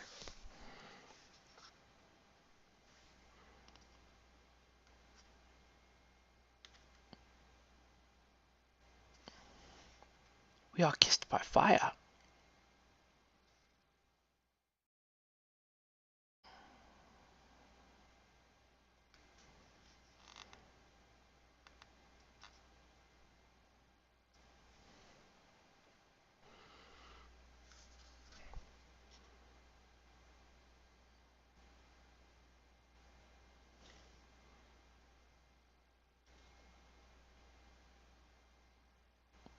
And I'll show you what else.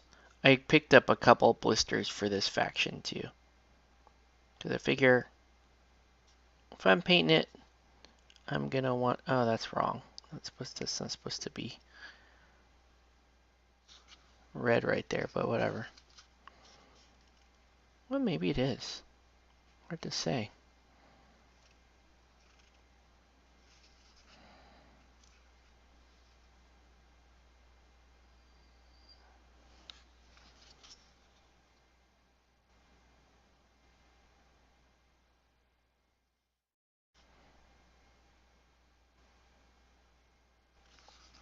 Okay. It's looking pretty cool. Pretty happy with how that's looking. Let's give the Asian girl her black hair. The Asian girl.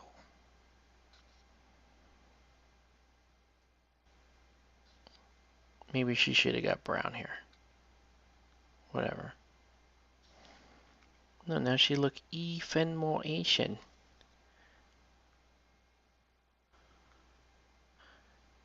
Yeah, now there's no doubt this lady is definitely descended from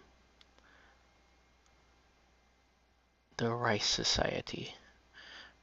We have rice civilization. I have so many. I have so many. Oh my god. Alright.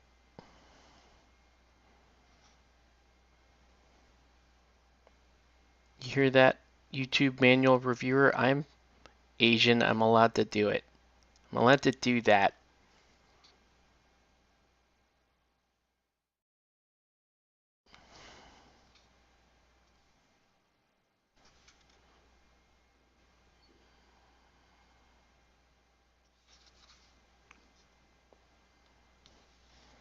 It looks pretty good. So many. Yeah, these should look pretty good when they're all done. Like that. Okay. Okay. But it's pretty late. I think I'm gonna call it here with the ape basically done. And then we'll just start going through and painting. And I get to paint this lizard dude who's gonna be super fun to paint. And then before we log off, let's have a look at the other, because I bought two blisters as well to go with this. Let's throw my lid on my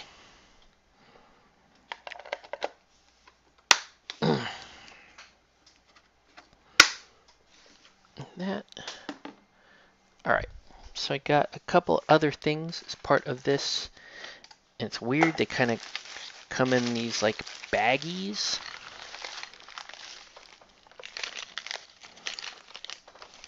It's hard to tell what they are, but this one is Ando Artifactor Scout, and he's like a dwarf guy. It comes in these like resealable bags. It's really weird. I guess what's kind of cool, so let's just do it. So I can open this like I'm opening a bag of trail mix. Please reuse this packaging. Okay. So they're trying to be environmentally conscious.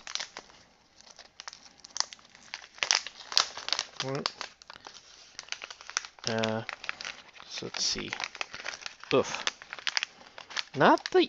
Oh man, these bags jack up the cards. Look at that card. Seen better days. When making a climb test, this model may re-roll the attribute die. That's cool. He is 19 cost, it looks like. And he is a character scout. Let's look at what the models look like.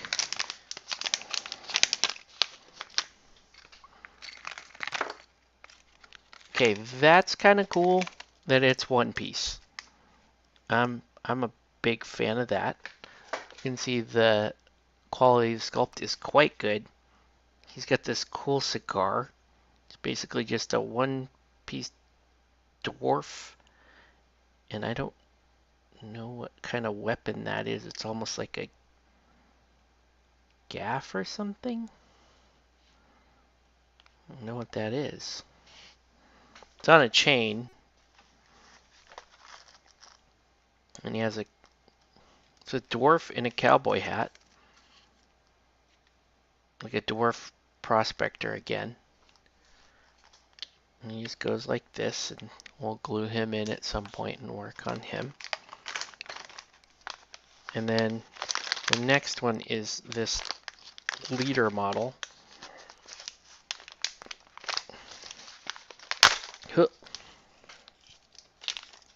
Yeah, this packaging is... I get what they're trying to do here, and I mean, I admire it. This one's called Nyx. Oh, this is... Okay, so this is the mounted version of the leader. Cool. So it's her mounted on a like a dinosaur thing.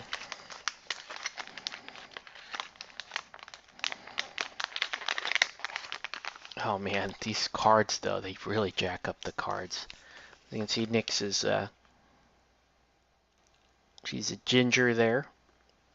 And she kind of has like a gray outfit. I'm just gonna go more of like I said, like more of a aqua color. You make them brighter than their artwork. All right, this comes on a 50, and this looks like it's going to be several pieces because this is a fairly complex model. Oh man, I can't even get the main piece out because of the packaging. Oof. There we go. Anything else in there that I need to be aware of? Then all of it? Scaring me. Okay. So this is kind of cool. The dino that she rides on is all one piece. Bit of flash there. But the quality of the metal is quite good. You get these two little arms, right? See, it's like two little arms like that. And then here's her. Oh, she has a little... Okay, that's kind of cool. She has another little, like, reptilian, like a tiny little pterodactyl scout on her arm. So she's holding up a little scout like that. And then a little bit of flash to deal with here. Oh, I'll clean that up later. And then, let's see. So she goes on, yeah, she goes on like this. Like that. In one hand she's got a little pterodactyl. The other hand, can't really tell what, oh, is that just she's just holding the stirrup maybe? Maybe. Because it's like that. So I'm going to have to pin all this. So not my favorite thing to do, but you guys know I will pin where I can. That's going to be actually kind of a difficult pin. Just because of the angle of it. And then, yeah, and then the quiver is going to just stick to her back. Like that. It's still pretty cool. Detail on this face is not great. It could have been better. It's not as good as the detail there. Like you can see, that's pretty good detail on her face right there, and this one is not. as good. So anyway, let's go ahead and put this back. 5 pieces. 1, 2, 3, 4, 5, 6, 7. I count 7 plus the base. 7 plus the base. It's a little bit more than 5 pieces, guys. Anyway, yeah, they're cool. Let's see what this game is like. It should be pretty fun. I'll show you guys something cool that I got. This is more for Wrath of Kings, but it's actually kind of nice here because this game uses D10s, and as it turns out, I have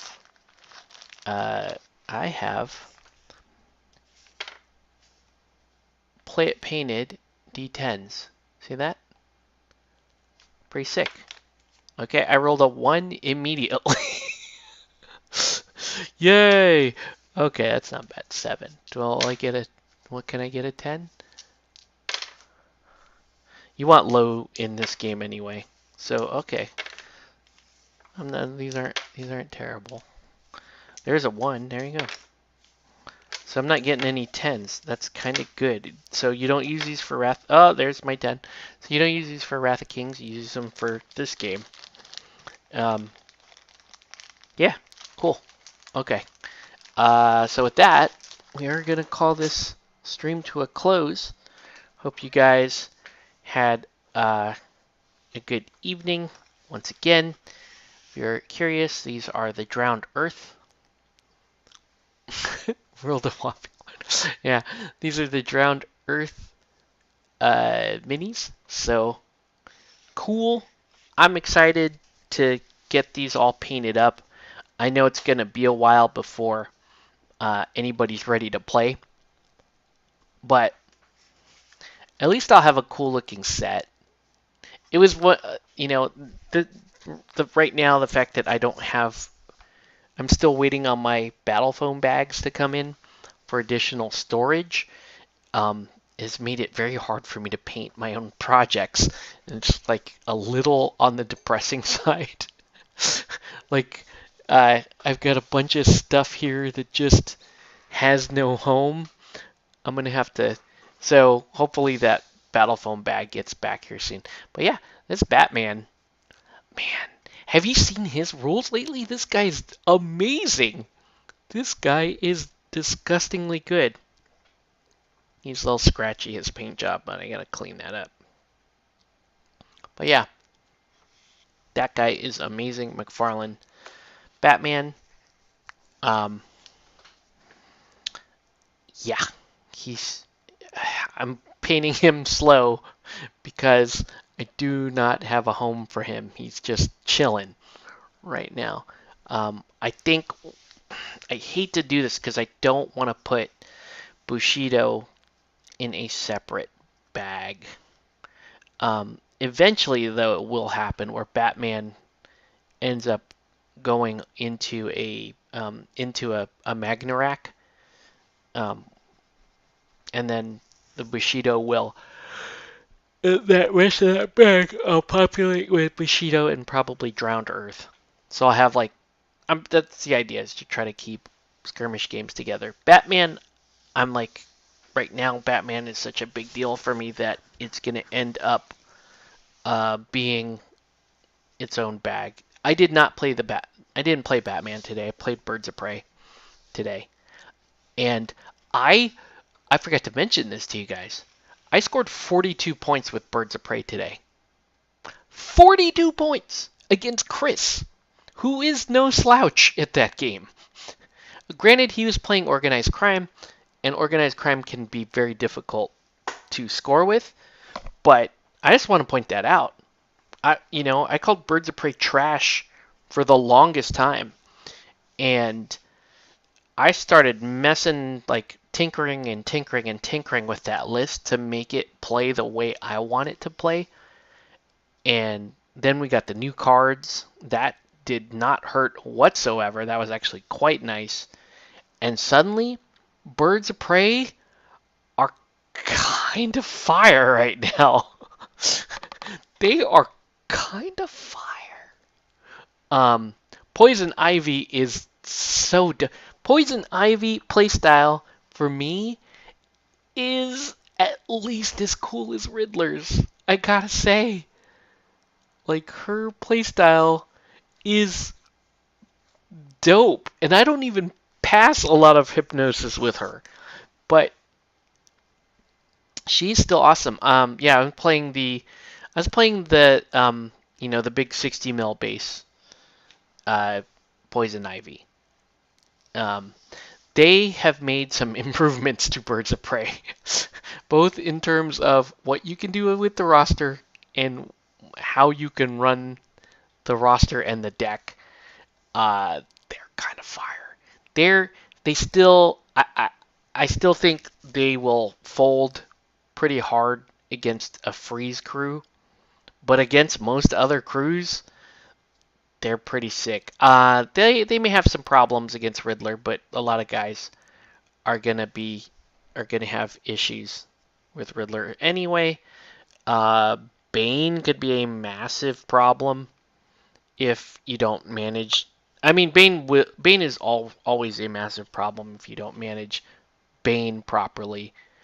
Um, but I do think I will say this. I do think they're a strong contender right now for me to take to LVO. Because win or lose, the play like Ivy's playstyle is so much fun. And my big hang up is I've got Harley in that team, and I would kill or die to replace her uh, with Dinah. But Dinah's terrible. She's not good, guys.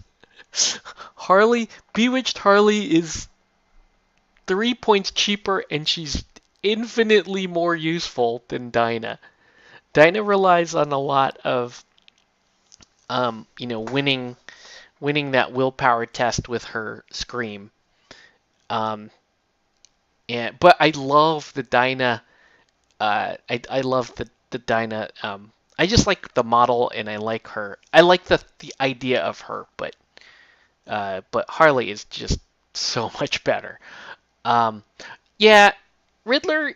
Don't get me wrong. I still feel like Riddler is, if I'm sharp and practiced up, I still feel like Riddler is my best crew in Batman.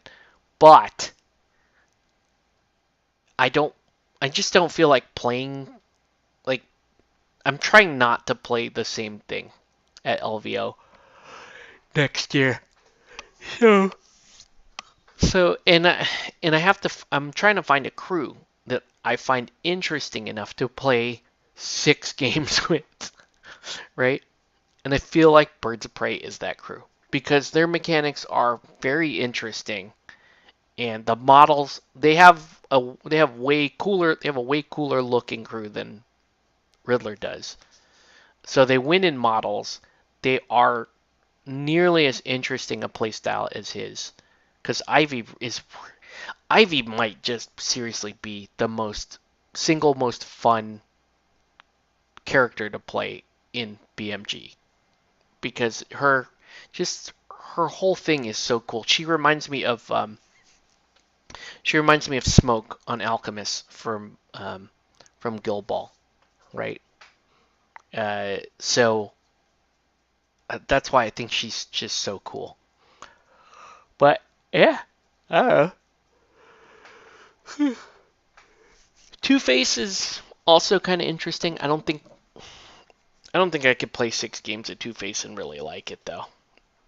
Two-Face is one of the coolest looking crews in my opinion, but and his mechanic is interesting enough. Like, it's interesting enough for me to like continue to play, but he's sort of like option C at this point. And Birds of Prey also interesting, but I don't know. I I can break 20 points with Birds of Prey. With Court of Owls, and I guess that's okay. They're just not. It long term, it's not really interesting. I mainly bought that Court of Owls because I wanted Strix on Birds of Prey, so I bought an entire faction just to get Strix. But Court of Owls, they're just me. I'll play them.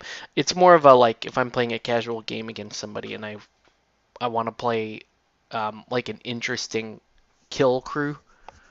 Um, they're okay for that. So, and I'm gonna try out Penguin. So at this point, I'm thinking for LVO, the top three contenders for me are gonna be Birds of Prey, Riddler, and Penguin. And I'm hoping that I really like Penguin, um, so that I could play that, because I don't think you'll ever see anyone playing Penguin in a major Batman tournament. There's just so much to keep track of with Penguin, and I actually really like that about him. Um, so, and I will say this, I feel like more people are going to see the value in Birds of Prey. I think. I think they just keep getting better and better. And so I wouldn't be surprised if I'm not the only Birds of Prey player at LVO. But I will say this. If we did run into other Birds of Prey players, they will be playing Harley's team, not Ivy's team. Because I think Ivy is her own. Ivy should really, she should really be her own crew. She should be Sirens. They should have a Sirens deck, and you should run Sirens if you're playing Ivy. Whereas if you're playing Birds of Prey, it really should be a Harley-led crew. If you're playing Movie, or it could be led by like Oracle or something like that. So, anyways, it is now late, guys. I am gonna call it here. But yeah, I'm just yawning while I'm talking because that's me, super tired. Yeah, and I'm gonna call it here. But thanks everyone for watching. I think these are gonna look super cool, as you can tell. They're gonna be cool. We'll put them on the board. People will think it's cool looking. Bing will have some cool terrain for it. So, anyways, that's gonna do it for this stream. I want to thank everyone for watching. Have a good night, guys.